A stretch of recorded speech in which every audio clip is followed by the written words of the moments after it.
സ്വാഗതം. Special എഡിഷനിലേക്ക്. Law academy വിഷയത്തിൽ CPM-നുള്ളിലും മുന്നണിക്കുള്ളിലും തർക്കം രൂക്ഷമാകുന്നു. അക്കാദമിക്ക് ഭൂമി നൽകിയതിനെപ്പറ്റി അന്വേഷണമില്ലെന്ന മുഖ്യമന്ത്രിയുടെ നിലപാടിനെതിരെ VS-ഉം CPI-യും രംഗത്തെത്തി. സർക്കാരിന് കൂട്ടുത്തരവാദിത്വം നഷ്ടമായെന്ന് പ്രതിപക്ഷവും ആരോപിച്ചു. ലോ അക്കാദമിക്ക് ഭൂമി നൽകിയതിൽ അന്വേഷണം ആവശ്യപ്പെട്ട VS അച്യുതാനന്ദൻ സർക്കാരിന് കത്ത് നൽകിയിരുന്നു. VS-ന്റെ കത്തിന്മേൽ റവന്യൂ വകുപ്പ് തുടർ നടപടി ആരംഭിക്കുകയും ചെയ്തു.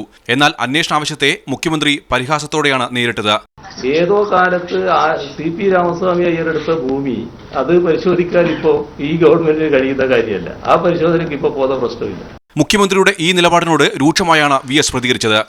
അത് വളരെ തെറ്റാണ്. സർക്കാരിന്റെ ഭൂമി ആര് അനർഹമായ നിലയിൽ കൈവശപ്പെടുത്തി വെച്ചാലും അത് തിരിച്ച് എടുക്കേണ്ടത് സർക്കാരിന്റെ പ്രാഥമികമായ ചുമതലയാണ്. അത് ചെയ്തേ പറ്റൂ. റവന്യൂ മന്ത്രിയും CPI നേതൃത്വവും മുഖ്യമന്ത്രിയുടെ നിലപാടിനെ തള്ളിപ്പറഞ്ഞു. റവന്യൂ സെക്രട്ടറി അന്വേഷണം നടത്തുന്നുണ്ട്. ആ അന്വേഷണം തുടർന്ന് നടക്കുകയും റിപ്പോർട്ട് കിട്ടിയാൽ തുടർ നടപടികളുമായി മുന്നോട്ട് പോവുകയും ചെയ്യും. ഗവൺമെന്റിന്റെ കൊടുത്ത ഭൂമി പർപ്പസ് ഡൈവേർട്ട് ചെയ്തിട്ടുണ്ടെങ്കിൽ അതെന്ത് ചെയ്യണം എന്ന് നിയമത്തിൽ പറയുന്നുണ്ട്. അതനുസരിച്ച് സർക്കാർ തീരുമാനമെടുക്കും. സർക്കാരിന്റെ കൂട്ടുത്തരവാദിത്വം നഷ്ടമായെന്നാണ് CPM-CPI തർക്കം തെളിയിക്കുന്നതെന്ന ആരോപണവുമായി പിന്നാലെ പ്രതിപക്ഷവും രംഗത്തെത്തി. ഒരു ഭാഗത്ത് റവന്യൂ മന്ത്രി പറയുന്നു ഞാനിത് പരിശോധിക്കും, മറുഭാഗത്ത് മുഖ്യമന്ത്രി പറഞ്ഞത് പരിശോധിക്കേണ്ട ആവശ്യമില്ല. മീഡിയ 1 തിരുവനന്തപുരം. വിദ്യാഭ്യാസ ആവശ്യങ്ങൾക്കായി ലോ അക്കാദമിക്ക് നൽകിയ ഭൂമി മറ്റാവശ്യങ്ങൾക്കായി ഉപയോഗിച്ചതായി താലൂക്ക് സർവേയറുടെ പ്രാഥമിക റിപ്പോർട്ട്. അക്കാദമി ഭൂമിയിൽ പ്രവർത്തിക്കുന്ന സഹകരണ ബാങ്ക്, ഗസ്റ്റ് ഹൌസ് കെട്ടിടങ്ങൾ എന്നിവ വ്യവസ്ഥകൾക്ക് വിരുദ്ധമായി നിർമ്മിച്ചവയാണെന്നാണ് വിലയിരുത്തൽ. ഭൂപതിവ് ചട്ടപ്രകാരം നിശ്ചിതമായ ആവശ്യങ്ങൾക്കായി നൽകുന്ന ഭൂമി മറ്റാവശ്യത്തിന് ഉപയോഗിച്ചാൽ തിരിച്ചെടുക്കാവുന്നതാണ്. അക്കാദമി ഭൂമി സംബന്ധിച്ച് നടക്കുന്ന അന്വേഷണത്തിന്റെ ഭാഗമായാണ് റവന്യൂ പ്രിൻസിപ്പൽ സെക്രട്ടറി ജില്ലാ കളക്ടറോട് റിപ്പോർട്ട് തേടിയത്. മറ്റു രേഖകൾ പരിശോധിച്ച ശേഷം റവന്യൂ പ്രിൻസിപ്പൽ സെക്രട്ടറിയാകും അന്തിമ റിപ്പോർട്ട് സമർപ്പിക്കുക. ലോ അക്കാദമിക്ക് നൽകിയ ഭൂമി ക്രമവിരുദ്ധമായി വകമാറ്റി ഉപയോഗിച്ചിട്ടുണ്ടോ? ആ ഭൂമിയെക്കുറിച്ച് അന്വേഷണമൊന്നും ആവശ്യമില്ല എന്ന മുഖ്യമന്ത്രിയുടെ നിലപാട് അതെത്രമാത്രം നിയമപരമാണ്? ഈ വിഷയം പരിശോധിക്കുന്നു ഇന്ന് special edition. Jyothikumar Chamakkala, KPCC secretary, Kerala സർവകലാശാല സിൻഡിക്കേറ്റ് അംഗം, അദ്ദേഹം ചേരുന്നു ചർച്ചയിലൊപ്പം. CR നീലകണ്ഠൻ, ആം ആദ്മി പാർട്ടി നേതാവും സാമൂഹ്യ പ്രവർത്തകനും CPM നേതാവ് KT കുഞ്ഞിക്കണ്ണൻ ചർച്ചയിൽ ചേരും. AISF സംസ്ഥാന പ്രസിഡന്റ് V വിനിലിനെ പ്രതീക്ഷിക്കുന്നു ചർച്ചയിലൊപ്പം. CPI നേതാവ് പ്രകാശ് ബാബുവിനെ ടെലിഫോൺ ലൈനിലും. ആദ്യം ശ്രീ KT കുഞ്ഞിക്കണ്ണൻ, എങ്ങനെയാണ് വിദ്യാഭ്യാസ ആവശ്യത്തിന് നൽകപ്പെട്ട ഭൂമി അത് തരം മാറ്റം അല്ലെങ്കിൽ മറ്റാവശ്യങ്ങൾക്ക് വിനിയോഗിച്ചിട്ടുണ്ടോ ഇല്ലയോ എന്ന പരിശോധന പോലും വേണ്ട എന്ന് മുഖ്യമന്ത്രി പിണറായി വിജയൻ എങ്ങനെയാണ് ഏകപക്ഷീയമായി പറയുക? അങ്ങനെ ഒരു പ്രസ്താവന മുഖ്യമന്ത്രിയുടെ ഭാഗത്തുനിന്നുണ്ടായിട്ടില്ലെന്നാണ് അദ്ദേഹത്തിൻ്റെ വീഡിയോ ക്ലിപ്പ് പരിശോധിച്ചപ്പോൾ എനിക്ക് മനസ്സിലാക്കാൻ കഴിഞ്ഞത്. ഒരു വിവാദമുണ്ടാക്കാനുള്ള വളരെ സമർത്ഥമായ ഒരു മാധ്യമ ശ്രമമായിട്ട് മാത്രമേ ഞാനതിനെ കാണുന്നുള്ളൂ. മുഖ്യമന്ത്രിയോട് ചോദിച്ച ചോദ്യം, മുഖ്യമന്ത്രി ചോദിക്കുക ആ നടരാജ ഏത് പിള്ള എന്ന് ചോദിക്കുന്നുണ്ട്. ആ നടരാജ പിള്ളയുടെ കാലത്തുള്ള കാര്യമൊന്നും പരിശോധിക്കാൻ പറ്റില്ല. ഇപ്പോൾ നടക്കുന്നത് ലോ അക്കാദമിക്ക് നൽകിയ ഭൂമി ദുരുപയോഗം ചെയ്തിട്ടുണ്ടോ ആ കാര്യത്തെക്കുറിച്ച് ആ ഭൂമി വിഷയം പരിശോധിക്കുന്നത് റവന്യൂ വകുപ്പാണ്. ആ പരിശോധന നടക്കുന്നുണ്ട്. അതിനെ സംബന്ധിച്ചല്ല മുഖ്യമന്ത്രി അഭിപ്രായം പറഞ്ഞത്. ഒരു മാധ്യമപ്രവർത്തകന്റെ ചോദ്യത്തിൽ നടരാജ പിള്ളയുടെ കാര്യം മാത്രമല്ല മുഖ്യമന്ത്രി പറയുന്നത്. ഈ സർക്കാരിൻ്റെ കാലത്തോ മുൻ സർക്കാരിൻ്റെ കാലത്തോ അല്ല ഈ ഇടപാടുകൾ നടന്നിരിക്കുന്നത് എന്നും മുഖ്യമന്ത്രി കൂട്ടിച്ചേർക്കുന്നുണ്ട്. അതായത് അതിന് മുൻപത്തെ സർക്കാരുകളുടെ കാലത്ത് നടന്ന ഇടപാടാണ് ഇത് എന്ന് മുഖ്യമന്ത്രി പറഞ്ഞു വെക്കുന്നു. അതിനുശേഷമാണ് അദ്ദേഹം പറയുന്നത് ഇതിനെക്കുറിച്ച് ഒരു പരിശോധനയും ആവശ്യമില്ല. ഞാൻ ആ ചോദ്യകർത്താവായ മാധ്യമപ്രവർത്തകൻ ചോദിച്ച ചോദ്യവും മുഖ്യമന്ത്രി പറയുന്ന ഉത്തരവും നിങ്ങൾ വിഘടിപ്പിച്ച് നമ്മുടെ ആവശ്യത്തെ താല്പര്യത്തിനനുസരിച്ച് വ്യാഖ്യാനിക്കാൻ പാടില്ല. മുഖ്യമന്ത്രി പറഞ്ഞത് എന്താണ്? ഈ ലോക്കാമതിയുമായി ബന്ധപ്പെട്ട ഭൂമി പ്രശ്നത്തിൽ കേരള സംസ്ഥാനം രൂപം കൊള്ളുന്നതിന് മുമ്പുള്ള ഒരു തിരുവിതാംകൂർ ചരിത്രമായിട്ട് ബന്ധമുണ്ട്. അപ്പോൾ ചരിത്രപരമായിട്ട് ആ ഭൂമി ഈ ലോക്കാമതിയുടെ കയ്യിലെത്തുന്നതുമായി ബന്ധപ്പെട്ട പ്രശ്നങ്ങൾ പൂർണ്ണമായി പരിശോധിക്കുന്നില്ല. ഇപ്പോൾ അവർക്ക് നൽകിയിരിക്കുന്ന ഭൂമി അത് ദുരുപയോഗം ചെയ്തിട്ടുണ്ടോ? വിദ്യാഭ്യാസ ആവശ്യത്തിന് ലോ അക്കാദമിയുടെ ആവശ്യത്തിനാണ് ഉപയോഗിക്കുന്നത്, അല്ലാതെ മറ്റ് ആവശ്യങ്ങൾക്ക് ഉപയോഗിച്ചിട്ടുണ്ടോ? അത്തരം കാര്യങ്ങൾ പരാതിയായി ഉയർന്നിട്ടുണ്ട്. ആ പരാതി നമുക്ക് മുഖ്യമന്ത്രി പിണറായി വിജയനെ നന്നായി അറിയാം. അദ്ദേഹം ഇന്ന് പറഞ്ഞ വാക്കുകൾ ഏതോ ഒരു പിള്ളയുടെ കാലത്ത്, സർ CP-യുടെ കാലത്ത് ഏതോ ഒരു പിള്ളയ്ക്ക് കൊടുത്ത ഭൂമി എന്നൊക്കെ പറഞ്ഞിട്ടാണ് അദ്ദേഹം പറയുന്നത്. അദ്ദേഹം കാര്യങ്ങൾ കൃത്യമായി പറഞ്ഞു പോകുന്ന ഒരാളാണ്. ഒരിക്കലും സംശയങ്ങൾക്ക് വരുത്താത്ത വിധത്തിൽ പറഞ്ഞു പോകുന്ന ആളാണ്. അതിനുശേഷമാണ് അദ്ദേഹം പറയുന്നത് അത് സംബന്ധിച്ച് ഒരു പരിശോധനയും ഇപ്പോൾ ആവശ്യമില്ല എന്ന്. സംബന്ധമായാണ് അയാൾ ആവർത്തിച്ച് പറയുന്നത്. നടരാജൻ പിള്ളയുമായി ആ പഴയ കാര്യവുമായി ബന്ധപ്പെട്ട പരിശോധനയില്ല. ആ പഴയ കാര്യങ്ങളെക്കുറിച്ചല്ല, ആ ഇപ്പോൾ പഴയ കാര്യങ്ങളെ മുഖ്യമന്ത്രി അത് കുറിച്ചൊന്നും പറഞ്ഞാലും പരിശോധനയ്ക്ക് മുഖ്യമന്ത്രിയുടെ ആവശ്യമില്ല. നേതൃത്വത്തിലുള്ള റവന്യൂ വകുപ്പ് ഇത് അന്വേഷിക്കുകയാണ്. അത്തരം ഒരു അന്വേഷണം നടക്കുന്ന സമയത്ത് അന്വേഷണത്തിന് ഉത്തരവിട്ടിരിക്കുന്ന ഒരു സർക്കാരിന്റെ തലവൻ പറയൂ അത്തരം അന്വേഷണം ഇല്ലെന്ന് പഴയ കാര്യത്തെക്കുറിച്ചാണ് അദ്ദേഹം അത് തന്നെയാണ് പറഞ്ഞത്. പ്രതിപക്ഷവും ചോദിക്കുന്നത്, ഈ സർക്കാരിന് കൂട്ടുത്തരവാദിത്വം നഷ്ടമായ. അത് നിങ്ങൾ അദ്ദേഹത്തിന്റെ പ്രസ്താവനയെ അദ്ദേഹം പറഞ്ഞ സന്ദർഭത്തിൽ നിന്നും ചോദ്യത്തിൽ നിന്നും അടർത്തിയെടുത്ത് നിങ്ങളുടെ താല്പര്യ അനുസരണം വ്യാഖ്യാനിക്കുകയാണ്. കേരളത്തിലെ മാധ്യമങ്ങൾ ഒരു വിവാദം സൃഷ്ടിക്കുകയാണ്. ശ്രീ സി ആർ നീലകണ്ഠൻ, ഇത്തരത്തിലൊരു അടർത്തിമാട്ടലും തെറ്റായൊരു വ്യാഖ്യാനവുമാണോ മുഖ്യമന്ത്രിയുടെ വാർത്താ സമ്മേളനത്തിൽ നിന്ന് താങ്കൾക്ക് മനസ്സിലാവുന്നത്? ആ ഭൂമി, അതായത് സർ സി പിയുടെ കാലത്ത് നടരാജൻ പിള്ളയുടെ പിതാവിൻ്റെ പക്കലുണ്ടായിരുന്ന ഭൂമി, പിന്നീട് നടരാജൻ പിള്ളയുടെ പക്കൽ നിന്ന് ബ്രിട്ടീഷ് സർക്കാരിനെതിരായ സമരത്തിൻ്റെ പേരിൽ സർക്കാർ ഏറ്റെടുത്ത ഭൂമി, അത് തിരിച്ചു കൊടുക്കവേ നടരാജൻ പിള്ള സർക്കാർ ഏറ്റെടുത്തോളൂ എന്ന് പറഞ്ഞ ഭൂമി, അതേക്കുറിച്ചൊരു പരിശോധന ഇവിടെ ആരെങ്കിലും ആവശ്യപ്പെട്ടിരുന്നു? ആ പരിശോധനയാണോ വേണ്ട എന്ന് ഇന്ന് പിണറായി വിജയൻ പറഞ്ഞത്? ഒരിക്കലുമല്ല. ഇപ്പോൾ ഈ സന്ദർഭത്തിൽ ഉയർന്നു വന്ന ആവശ്യം എന്താ? സഖാവ് VS അച്യുതാനന്ദൻ ഉന്നയിച്ച ആവശ്യം വളരെ വളരെ ലളിതമാണ്.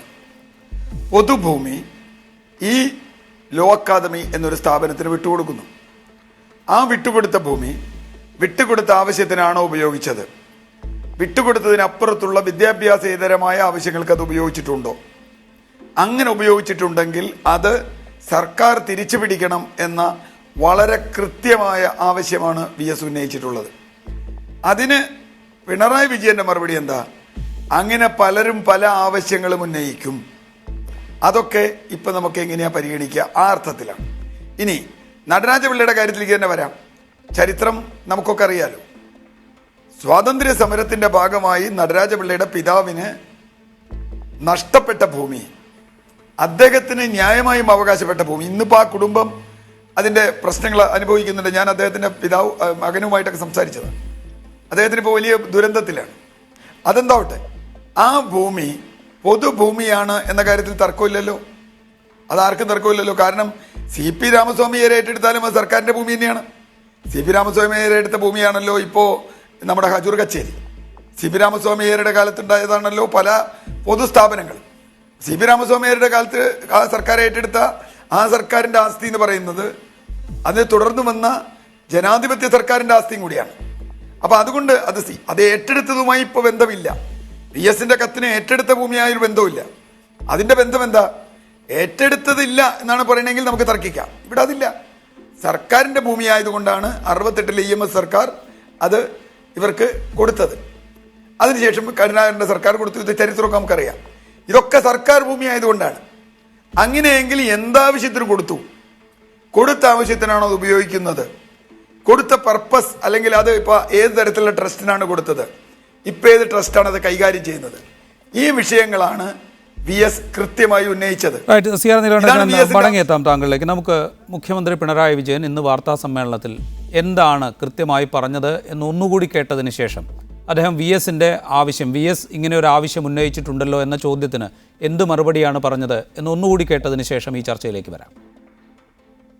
ഏതോ കാലത്ത് CP രാമസ്വാമി അയ്യരെടുത്ത ഭൂമി അത് പരിശോധിക്കാൻ ഇപ്പോൾ ഈ ഗവൺമെന്റിന് കഴിയുന്ന കാര്യമല്ല. ആ പരിശോധനയ്ക്ക് ഇപ്പോൾ പോന്ന പ്രശ്നമില്ല. റൈറ്റ്. VS അച്യുതാനന്ദൻ ഈ ആവശ്യം ഉന്നയിച്ചിട്ടുണ്ടല്ലോ എന്ന ചോദ്യം ഉന്നയിച്ചപ്പോൾ ഉണ്ടായ മറുപടി കൂടി നമുക്ക് വൈകാതെ കാണാമെന്ന് ഞാൻ പ്രതീക്ഷിക്കുന്നു. കേട്ടി, ഇവിടെ VSന്റെ കാര്യം ചോദിച്ചപ്പോൾ അദ്ദേഹം പറഞ്ഞത് അങ്ങനെ പല ആവശ്യങ്ങളും ഉണ്ടാകും, അത് പരിഗണിക്കാനാവില്ലല്ലോ എന്ന മറുപടി VS പിണറായി പറഞ്ഞിട്ടുണ്ട്. നിങ്ങൾ കാണിച്ച വോയിസ് ക്ലിപ്പ് തന്നെ അതിൽ തന്നെ വളരെ കൃത്യമാണ്. ഏതോ കാലത്ത് തിരുവിതാംകൂർ സർസിപ്പിയുടെ കാലത്ത് ഏറ്റെടുത്ത ഭൂമിയെക്കുറിച്ചുള്ള പരിശോധന അല്ല, അത് നിങ്ങൾ കൂട്ടിക്കൊള്ളു. ആ കാര്യത്തിൽ സഖാവ് പിണറായി വിജയൻ മുഖ്യമന്ത്രിയായിരിക്കുന്ന മന്ത്രിസഭയിലെ റവന്യൂ വകുപ്പ് അന്വേഷണം പ്രഖ്യാപിച്ചിരിക്കുകയാണ്. മുഖ്യമന്ത്രിയുടെ ക്യാബിനറ്റിൻ്റെ അറിവോടുകൂടിയാണ് ഈ അന്വേഷണം നടക്കുന്നത്. ആര് പരാതി കൊടുത്താലും, VS പരാതി കൊടുത്താലും, വിദ്യാർത്ഥികൾ പരാതി കൊടുത്താലും, പൊതു താല്പര്യം ചെയ്ത് പൗരൻ പരാതി കൊടുത്താലും അതനുസരിച്ചുള്ള നടപടിക്രമം ഇതിന്റെ മുകളിൽ ആരംഭിച്ചു കഴിഞ്ഞിട്ടുണ്ട്. അങ്ങനെ ആരംഭിച്ച ഒരു അന്വേഷണത്തെ അന്വേഷണം നിലനിൽക്കുമ്പോൾ മുഖ്യമന്ത്രിക്ക് പറയാമല്ലോ, ഇതാ റവന്യൂ വകുപ്പിന് ഒരു പരാതി ലഭിച്ചിട്ടുണ്ട്, അത് സംബന്ധിച്ച് അന്വേഷണം റവന്യൂ വകുപ്പ് നടത്തുന്നുണ്ട് എന്ന് വൃത്തിയായി പിണറായി വിജയൻ പറഞ്ഞു പോകാം. അത് രാജീവേ, ഈ പത്രസമ്മേളനം ഏത് സന്ദർഭത്തിലാണ്? ഈ പത്രസമ്മേളനം അദ്ദേഹം വിളിക്കുന്നത് മറ്റൊരു കാര്യം പറയാനാണ്. ആ കാര്യം പറഞ്ഞതിന് ശേഷമാണ് ഒരു മാധ്യമപ്രവർത്തകൻ ഒരു ടെലിവിഷൻ ചാനലിൻ്റെ പ്രതിനിധി ഈ ചോദ്യം ചോദിക്കുന്നത്. ആ ചോദ്യത്തിന് എന്താണ്, പൊതുവായ കാര്യങ്ങൾ പറഞ്ഞപ്പോൾ ഒരു അവസാനമായിട്ട് ഇങ്ങനെ ഒരു മറുപടി പറയുന്ന കൂട്ടത്തിൽ പറഞ്ഞു എന്നുള്ളതാണ്. അതിനെ നിങ്ങൾ എന്ത് ചെയ്താണ്, അത് വെട്ടിമാറ്റിയിട്ട് ഇതാ ഇദ്ദേഹം ഇപ്പോൾ എന്ത് പറഞ്ഞിരിക്കുന്നു, ഭൂമി ഏറ്റെടുക്കുന്ന പ്രശ്നമില്ല ലോ അക്കാദമിയുടെ, ഒരു അന്വേഷണം ഒരു പരിശോധനയില്ല എന്നും അങ്ങനെ ഒരു കാര്യം പറഞ്ഞിട്ടില്ല. മുഖ്യമന്ത്രി പറഞ്ഞിരിക്കുന്ന കാര്യം മുഖ്യമന്ത്രിയുടെ നേതൃത്വത്തിലുള്ള റവന്യൂ വകുപ്പ്, മുഖ്യമന്ത്രിയാണ് ക്യാബിനറ്റ് തലവൻ, ഈ ചന്ദ്രശേഖരൻ മന്ത്രിയാണ്, ആ ക്യാബിനറ്റിൻ്റെ മന്ത്രി റവന്യൂ വകുപ്പ് ഉത്തരവിട്ടിട്ടുണ്ട് ഭൂവിഷയത്തിൽ, അത് അന്വേഷണം നടക്കുകയാണ്. അങ്ങനെയെങ്കിൽ ഈ ഭൂമി അനുവദിച്ച കാലം, ഈ ഭൂമി അനുവദിച്ചതിന് ശേഷം ഈ ഭൂമി പതിച്ചു നൽകിയ കാലം, അന്നുണ്ടായ ട്രസ്റ്റ് ഏത്, ആ ട്രസ്റ്റിൽ നിന്ന് എങ്ങനെ ഇത് മാറി, ഇപ്പോഴിത് ആരുടെ കൈവശം, ഇതെന്തുകൊണ്ട് വക മാറ്റി അല്ലെങ്കിൽ മറ്റാവശ്യങ്ങൾക്ക് വിനിയോഗിച്ചു, ഇത്തരം കാര്യങ്ങളെക്കുറിച്ചൊക്കെ ഒരു സമഗ്രമായ അന്വേഷണം നടത്തണം എന്ന് ഒരു കാര്യം ഞാൻ പറയാം. ഈ കാര്യത്തിലൊക്കെ സമഗ്രമായ അന്വേഷണം നടത്തണം. കേരളത്തിൽ സാമൂഹ്യമായ വലിയ സേവനപരമായ താല്പര്യത്തിൻ്റെ മുകളിൽ പലരും സ്ഥാപനങ്ങൾ തുടങ്ങാൻ ഭൂമി ആവശ്യപ്പെട്ടപ്പോൾ പലർക്കും ഭൂമി ഒരു സമുദായ സംഘടനകൾ കൊടുത്തിട്ടുണ്ട്. അവരെല്ലാം തന്നെ കൃത്യമായിട്ട് ഇത്തരം സാമൂഹ്യ താല്പര്യത്തെ മുൻനിർത്തിയാണോ ഈ ഭൂമി ഉപയോഗിക്കുന്നത്, അല്ലാതെ ഇപ്പോൾ ലോ അക്കാദമിക്കെതിരായി ഉയർന്നു വന്നിരിക്കുന്നവരാവണം അവർ റിയൽ എസ്റ്റേറ്റ് വില്ലകൾ ഉണ്ടാക്കി വിൽക്കുന്നതാണ്. അങ്ങനെയാണെങ്കിൽ തീർച്ചയായിട്ടും അവർക്കെതിരായിട്ട് നടപടി വേണം, ഭൂമിയെ ഗവൺമെൻറ് തിരിച്ചെടുക്കണം, ആ കാര്യത്തിൽ ഒരു സംശയവുമില്ല. പക്ഷേ മുൻകാലങ്ങളിൽ സർക്കാർ അനുവദിച്ച ഭൂമി കൊണ്ട് വിദ്യാഭ്യാസ സ്ഥാപനങ്ങൾ ആരംഭിച്ചവരൊക്കെ ഏറെക്കുറെയെല്ലാം എയ്ഡഡ് സ്ഥാപനങ്ങളാണ്. പക്ഷേ ലോ അക്കാദമി ഒരിക്കലും അതിൽ വരുന്നില്ല. അങ്ങനെ വരുമ്പോൾ സ്വാഭാവികമായിട്ടും ഈ ഭൂമി എങ്ങനെ സ്വകാര്യ വ്യക്തികളുടെ കയ്യിൽ എത്തിച്ചേർന്നു എന്നത് പരിശോധിക്കണ്ടേ? അത് പരിശോധിക്കാവുന്ന പ്രശ്നമാണ്. പക്ഷേ അത് നമ്മുടെ ഇന്നത്തെ ഒരു സ്വാശ്രയ ആ രീതിയിലുള്ള ഒരു ചരിത്രവുമായി ബന്ധപ്പെട്ടല്ല. അത് ഇപ്പം മണിപ്പാൽ മെഡിക്കൽ കോളേജ്, ഇങ്ങനെ ഒരുപാട് സ്ഥാപനങ്ങൾ എന്താണ് സേവനം, അതിപ്പോൾ അതിന് മുൻകൈ എടുക്കുന്ന ആളുകൾക്ക് നിക്ഷിപ്ത താല്പര്യം ഉണ്ടോ ഇല്ലയോ എന്നുള്ളതല്ല. അതാത് കാലത്ത് സർക്കാരിൻ്റെ മുമ്പിൽ ഇങ്ങനെ ഒരു ആവശ്യം വരുമ്പോൾ സ്വാഭാവികമായിട്ടൊരു നല്ല കാര്യത്തിൽ എന്നുള്ളവർക്ക് സർക്കാർ ഭൂമി അനുവദിക്കുന്നുണ്ട്. സ്മാരകങ്ങൾ ഉണ്ടാക്കാൻ, ചില ചാരിറ്റീസ് പ്രവർത്തനങ്ങൾക്കുള്ള സ്ഥാപനങ്ങൾ, ഇങ്ങനെയൊക്കെ ഭൂമി അനുവദിക്കുന്നുണ്ട്. ആ ഭൂമി ഇത്തരം ട്രസ്റ്റുകൾ ദുരുപയോഗം ചെയ്തോ, അവർ ഈ പുതിയ സാഹചര്യത്തിൽ അത് റിയൽ എസ്റ്റേറ്റ് ബിസിനസ്സിന് വേണ്ടി ഉപയോഗിക്കുന്നുണ്ട്. അത് പ്രാഥമികമായി തന്നെ ഇത് ദുരുപയോഗം ചെയ്തിട്ടുണ്ട് എന്നൊരു തോന്നൽ കൃത്യമല്ലേ? കാരണം സെക്രട്ടേറിയറ്റിന് സമീപം വിദ്യാഭ്യാസ ആവശ്യത്തിനായി അനുവദിച്ചു കൊടുത്ത ഭൂമിയിൽ ഫ്ലാറ്റ് നിർമ്മിക്കുകയും അത് 38 പേർ ഓൾറെഡി അത് വാങ്ങുകയും ചെയ്തൊരു സംഭവം നമ്മുടെ മുമ്പിലുണ്ട്. അത് ദുരുപയോഗം ചെയ്തിട്ടുണ്ട് എന്ന് മനസ്സിലാക്കാൻ. അതെ, അത് ദുരുപയോഗം ചെയ്തിട്ടുണ്ട്. അതിലേക്ക് എത്തുന്ന കാര്യം നമ്മൾ പരിശോധിക്കണം. അതായത് 84 പാട്ടക്കാലാവധി കഴിയുമ്പം അല്ലെങ്കിൽ സർക്കാരിൻ്റെ അനുവദിച്ച കാലാവധി കഴിയുമ്പം അത് നീട്ടിക്കൊടുക്കുന്നതിന് പകരം അത് പതിച്ചു നൽകുകയാണ് ചെയ്തത്. 84 ആ പതിച്ചു നൽകിയ ഒരു അവകാശ സാധ്യത ഉപയോഗപ്പെടുത്തിക്കൊണ്ടാണ് ഈ ട്രസ്റ്റ് ഇത് ചെയ്തിരിക്കുന്നത്. അതടക്കമുള്ള കാര്യങ്ങൾ പരിശോധിക്കപ്പെടുന്ന രീതിയിലാണ് ഇപ്പോൾ റവന്യൂ വകുപ്പിൻ്റെ അന്വേഷണം. ഞാൻ മടങ്ങിയെത്താൻ ശ്രീ CR നീലകണ്ഠൻ, ഇവിടെ പാട്ടക്കാലാവധി 30 വർഷത്തേക്ക് നീട്ടിക്കൊടുത്തിരുന്നു. അതിനുശേഷമാണ് 84 കെ കരുണാകരൻ സർക്കാർ ഈ ഭൂമി പതിച്ചു കൊടുക്കുന്നത്. ഇത് പതിച്ചു കൊടുക്കുമ്പോൾ വിദ്യാഭ്യാസ ആവശ്യത്തിന് വേണ്ടിയാണ് എന്നൊരു വ്യവസ്ഥയുണ്ടോ എന്നത് ആർക്കും അറിയില്ല. അല്ലെങ്കിൽ അങ്ങനെ ഒരു വ്യവസ്ഥ ഉണ്ടെങ്കിൽ അത് ലംഘിക്കപ്പെട്ടു എന്ന് ചൂണ്ടിക്കാണിച്ചുകൊണ്ട് 84 പതിച്ചു കൊടുത്തൊരു ഭൂമി 2017 ഒരു സിവിൽ നിയമ നടപടിക്രമത്തിലൂടെ ഏറ്റെടുക്കുന്നതിനോ അല്ലെങ്കിൽ ആ നടപടികളുമായി മുന്നോട്ട് പോകുന്നതിനോ സർക്കാരിന് മുമ്പിൽ നിയമപരമായ എന്തെങ്കിലും തടസ്സങ്ങളുണ്ടോ? സർക്കാരിൻ്റെ മുന്നോട്ടുള്ള പോക്ക് നിയമപരമായി പോകണമെങ്കിൽ രേഖ വേണം. ഇത് സംബന്ധിച്ച ഇപ്പോൾ പൊതുമണ്ഡലത്തിൽ ലഭ്യമായ ഏക രേഖ അസംബ്ലിയിൽ NI ദേവസിക്കുട്ടിക്ക് കൊടുത്ത മറുപടി മാത്രമാണ്. ആ മറുപടിയിൽ കൃത്യമായി പറയുന്നു, ആ മറുപടിയിൽ ഈ ഭൂമി കൊടുത്തതുമായി ബന്ധപ്പെട്ട് 68 കൊടുത്ത മറുപടി പറയുന്നത് ഇത് ഇന്ന തരത്തിലുള്ള ഒരു ട്രസ്റ്റിനാണ് കൈമാറിയിട്ടുള്ളത്. ആ ട്രസ്റ്റ് അത് കൈകാര്യം ചെയ്യണം. ആ ട്രസ്റ്റിൻ്റെ നമ്മൾ പറയുന്നുണ്ട് ഗവർണർ അടക്കം, ജസ്റ്റിസ് അടക്കം, ഹൈക്കോടതി ജസ്റ്റിസുമാർ, വക്കീലന്മാർ, വലിയ പ്രമുഖർ ഒക്കെ അടങ്ങുന്നൊരു ട്രസ്റ്റ്. ആ തത്വം നോക്കിയാൽ ആ തത്വം ഇവിടെ ലംഘിക്കപ്പെട്ടിട്ടുണ്ട്. ഇനി 84 പതിച്ചു കൊടുത്തപ്പോൾ എന്ത് വ്യവസ്ഥ വെച്ചാണ് കൊടുത്തത്? ആ പതിച്ചു കൊടുത്തതിൻ്റെ രേഖ ഇതുവരെ കണ്ടു കിട്ടിയിട്ടില്ല. എൻ്റെ അറിവ് ശരിയാണെങ്കിൽ പതിച്ചു കൊടുത്തു എന്ന് പറയുന്നു. അതിൻ്റെ രേഖയുണ്ടോ? അങ്ങനെ പതിച്ചു കൊടുത്തെങ്കിൽ അതാരാണ് പതിച്ചു കൊടുത്തത്? അതിൻ്റെ ഫയൽ എന്താണ്? അതിൻ്റെ വ്യവസ്ഥ എന്താണ്? ഇത് പറയാതെ ഇപ്പോൾ നമ്മൾ മുൻപോട്ട് പോയാൽ, അത് അന്വേഷിക്കാതെ മുമ്പോട്ട് പോയാൽ ഈ കേസ് വല്ലാത്ത അപകടത്തിലെത്തും. രേഖയില്ലാത്ത പക്ഷം ഞാൻ പറയുന്നു പതിച്ചു കൊടുത്തിട്ടില്ല, ഇത് പഴയ 68 കൊടുത്ത MN ഗോവിന്ദൻ നായർ NI ദേവസിക്കുട്ടിക്ക് കൊടുത്ത മറുപടിയിൽ നിൽക്കും ഇപ്പോൾ കാര്യം. ഇപ്പോൾ ചാമക്കാല അവിടെയുണ്ട്, അവരുടെയിലൊക്കെ കുറച്ച് രേഖകളുണ്ട്, ഞാൻ കണ്ടിട്ടില്ല. ആ രേഖ അനുസരിച്ചാണെങ്കിൽ ഇപ്പോൾ ഉള്ളത് അനധികൃതമായ ഒരു ട്രസ്റ്റാണ്. ഇനി അതിനപ്പുറത്ത് രേഖ ഉണ്ടെങ്കിൽ ആ രേഖ കൊണ്ടുവരട്ടെ. ഏതായാലും അത് അന്വേഷിച്ച് അത് ഹാജരാക്കേണ്ട ജോലി സ്ഥാപനത്തിൻ്റെയാണ്. അവരത് ഹാജരാക്കിയില്ലെങ്കിൽ അവർക്കതിൽ അവകാശമില്ല എന്ന് ഗവൺമെൻറ്റിനും കോടതിക്കും തീരുമാനിക്കാവുന്നൊരവസ്ഥ ഇന്നുണ്ട്. അത് ആണ് അതിലെ പ്രധാന കാര്യം. ഇനിയല്ല, അന്ന് സ്വതന്ത്ര അവകാശത്തോടു കൂടിയാണ് പതിച്ചു കൊടുത്തിട്ടുള്ളത് 184. അങ്ങനെയാണെങ്കിൽ അത് ചോദ്യം ചെയ്യപ്പെടണോ? അത് വീണ്ടും വീണ്ടും നിയമപ്രശ്നമാണ്. എന്തിനാണ് പതിച്ചു കൊടുത്തത്? അങ്ങനെ സർക്കാരിന് ഒരാൾക്ക് കുറെ ഭൂമി പതിച്ചു കൊടുക്കാമോ? ഇപ്പം നേരത്തെ പറഞ്ഞു ഈ സ്മാരകങ്ങൾക്ക് പതിച്ചു കൊടുക്കാം. അതുപോലെയല്ലത്. ഇതൊരു സ്ഥാപനം നടത്താനാണ്. ആ സ്ഥാപനം നടത്തുമ്പോൾ അതിന് ചില വ്യവസ്ഥകളുണ്ട്. എന്ത് സ്ഥാപനമായാലും ആ വ്യവസ്ഥ എന്താണ്? അത്തരം കാര്യങ്ങളാണ് ഇപ്പം അന്വേഷിക്കേണ്ടത്. ഞാൻ മടങ്ങിയെത്താം ശ്രീ ജ്യോതികുമാർ ചാമക്കാല. ഇവിടെ 1968 എം.എൻ. ഗോവിന്ദൻ നായർ കൃഷിവകുപ്പ് മന്ത്രിയായിരിക്കെ റവന്യൂ വകുപ്പ് അറിയാതെ ഈ ഭൂമി പാട്ടത്തിന് കൊടുത്തു എന്നാണ് മനസ്സിലാക്കേണ്ടത് നിയമസഭാ രേഖകൾ അനുസരിച്ച്. കാരണം അന്ന് റവന്യൂ മന്ത്രി ഇതിന് മറുപടി പറഞ്ഞിട്ടില്ല. അതിനുശേഷം C.H. ദേവനൻ മുഖ്യമന്ത്രിയായിരിക്കെ ഇത് 30 വർഷത്തെ പാട്ടമായി നീട്ടിക്കൊടുക്കുന്നു. 84 കെ കരുണാകരൻ മുഖ്യമന്ത്രിയായിരിക്കെ ഈ ഭൂമി പതിച്ചു കൊടുക്കുന്നു. സംഘടിതമായി അല്ലെങ്കിൽ ആസൂത്രിതമായി അന്ന് ആദ്യം പാട്ടത്തിന് കൊടുത്തപ്പോൾ പറഞ്ഞത് ഇതൊരു വിദ്യാഭ്യാസ ആവശ്യത്തിന് വേണ്ടി ഗവർണറും മുഖ്യമന്ത്രിയും വിദ്യാഭ്യാസ മന്ത്രിയും ധനകാര്യമന്ത്രിയും ഹൈക്കോടതി ജസ്റ്റിസും ഒക്കെ ഉൾപ്പെട്ട ഒരു ട്രസ്റ്റിന് കീഴിൽ ഒരു സ്ഥാപനം തുടങ്ങുന്നതിന് വേണ്ടി പാട്ടത്തിന് കൊടുക്കുന്നുവെന്നാണ്. പിന്നീട് അത് സ്വകാര്യ ട്രസ്റ്റിൻ്റെ കൈയിലേക്ക്, സ്വകാര്യ വ്യക്തികളുടെ കയ്യിലേക്ക്, അവർ ഉൾക്കൊള്ളുന്നൊരു ട്രസ്റ്റിലേക്ക് എത്തുന്നു. വളരെ ആസൂത്രിതമായി ഈ ഭൂമി കയ്യേറുകയോ അല്ലെങ്കിൽ കൈയടക്കുകയോ ചെയ്തു എന്ന് നമ്മൾ മനസ്സിലാക്കേണ്ടേ. ഇത് സംബന്ധിച്ച് എന്തെങ്കിലും രേഖകൾ, ലോ അക്കാദമി സംബന്ധിച്ച് പല രേഖകളും കാണാനില്ല. അഫിലിയേഷനുള്ള രേഖ കാണുന്നില്ല. അത് സർവകലാശാലയുടെ പക്കലില്ല, ലോ അക്കാദമിയുടെ പക്കലുമില്ല. ഇത് സംബന്ധിച്ച് എന്തെങ്കിലും രേഖകൾ ഇക്കാര്യങ്ങൾ പരിശോധിക്കവേ താങ്കളുടെ ശ്രദ്ധയിൽപ്പെട്ടിട്ടുണ്ടോ? രാജീവ്, ഇതിനകത്ത് CR നീലകണ്ഠൻ അദ്ദേഹം പറഞ്ഞതുപോലെ തന്നെ ഇതിനകത്ത് രണ്ട് കാര്യങ്ങളാണ്. ഇതിനകത്ത് ശ്രീ KT കുഞ്ഞിക്കണ്ണൻ മുഖ്യമന്ത്രിയെ സംരക്ഷിക്കാൻ ഒരുപാട് ആയാസപ്പെടുന്നത് നമ്മൾ കണ്ടുകൊണ്ടിരിക്കുകയാണ് ഈ ചർച്ചയിൽ. അദ്ദേഹത്തിന് ആദ്യം ശ്രീ KT കുഞ്ഞിക്കണ്ണൻ തന്നെ ശ്രീ VS അച്യുതാനന്ദനെ ഒന്ന് കൺവിൻസ് ചെയ്യാൻ കഴിഞ്ഞെങ്കിൽ ഇത് എളുപ്പമായേനെ. കാരണം അദ്ദേഹം തന്നെയാണ് ഏറ്റവും കൂടുതൽ പ്രതികരിച്ചിരിക്കുന്നത് ഈ മുഖ്യമന്ത്രിയുടെ പ്രസ്താവനയെ സംബന്ധിച്ച്. അതവിടെ നിൽക്കട്ടെ.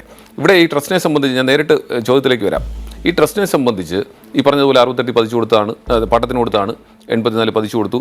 അപ്പോൾ നമ്മൾ നേരത്തെ പലപ്പോഴും ചർച്ച ചെയ്തിട്ടുള്ളതുപോലെ ഈ മാനേജ്മെൻറ്റിന് മാറി മാറി വരുന്ന സർക്കാരുകളിലുണ്ടായിരുന്ന സ്വാധീനം വളരെ വലുതാണ്, നമുക്കറിയാം. അതൊക്കെ അവിടെ നിൽക്കട്ടെ. നമ്മുടെ മുമ്പിൽ ഈ പറഞ്ഞതുപോലെ 68 അസംബ്ലിയിൽ പറഞ്ഞിരുന്ന ഒരു ചോദ്യത്തിൻ്റെ മറുപടിയാണ് നമ്മുടെ മുമ്പിലുള്ളത്. അന്ന് CPM ഉം CPI തമ്മിൽ തർക്കമുണ്ടായിരുന്നു. ശ്രീമതി KR ഗൗരിയമ്മയായിരുന്നു റവന്യൂ മിനിസ്റ്റർ. ഈ ലാൻഡ് അഗ്രികൾച്ചർ ലാൻഡാണ് എന്നുള്ളതുകൊണ്ടാണ് ശ്രീ M.N. ഗോവിന്ദൻ നായർ ഇടപെട്ട്, CPI മന്ത്രിയായിരുന്ന ശ്രീ M.N. ഗോവിന്ദൻ നായർ ഇടപെട്ട് ഇത്തരത്തിൽ കൊടുത്തിട്ടുള്ളത് എന്നൊക്കെയാണ് രേഖകൾ പറയുന്നത്. ഏതായാലും ഇപ്പോൾ ഇത് നമ്മൾ ചർച്ച ചെയ്യുമ്പോൾ ഇതിനോടൊപ്പം ഇതിന് ശേഷം അദ്ദേഹം പറഞ്ഞല്ലോ, ശ്രീ CR നീലകണ്ഠൻ പറഞ്ഞതുപോലെ, ഇതിന് ശേഷം ഞാൻ ഈ സൊസൈറ്റിയുടെ ബൈല വളരെ വിശദമായി പഠിച്ചു. ആ ബൈല പഠിക്കുമ്പോൾ നമുക്ക് വളരെ വ്യക്തമാകുന്നത്, ഈ ബൈലയിൽ മെമ്പേഴ്സിനെ കുറിച്ച് മറ്റ് സൊസൈറ്റിയുടെ ബൈല പോലെ തന്നെ മെമ്പേഴ്സിനെ കുറിച്ചൊക്കെ പറയുന്നുണ്ട്. ഹോണററി മെമ്പറുണ്ട്, ലൈഫ് മെമ്പറുണ്ട്, പിന്നെ എന്താ പറയുന്നത്, ഇനിഷ്യൽ മെമ്പേഴ്സുണ്ട്. അപ്പോൾ അതെല്ലാം നിൽക്കട്ടെ. ഇതിൻ്റെ ഘടന എന്ന് പറയുന്നത് 3 ടയർ സിസ്റ്റമാണ്. അത്തരത്തിൽ പ്രൈമറി മെമ്പേഴ്സ് വരുന്നുണ്ട്. അതിനുശേഷം വരുന്നത് ഗവേണിംഗ് കൗൺസിലാണ്. ആ ഗവേണിംഗ് കൗൺസിലിൽ 51 അംഗങ്ങളാണുള്ളത്. ഈ 51 അംഗങ്ങളിൽ നിലവിൽ 21 അംഗങ്ങൾ മാത്രമാണുള്ളത്.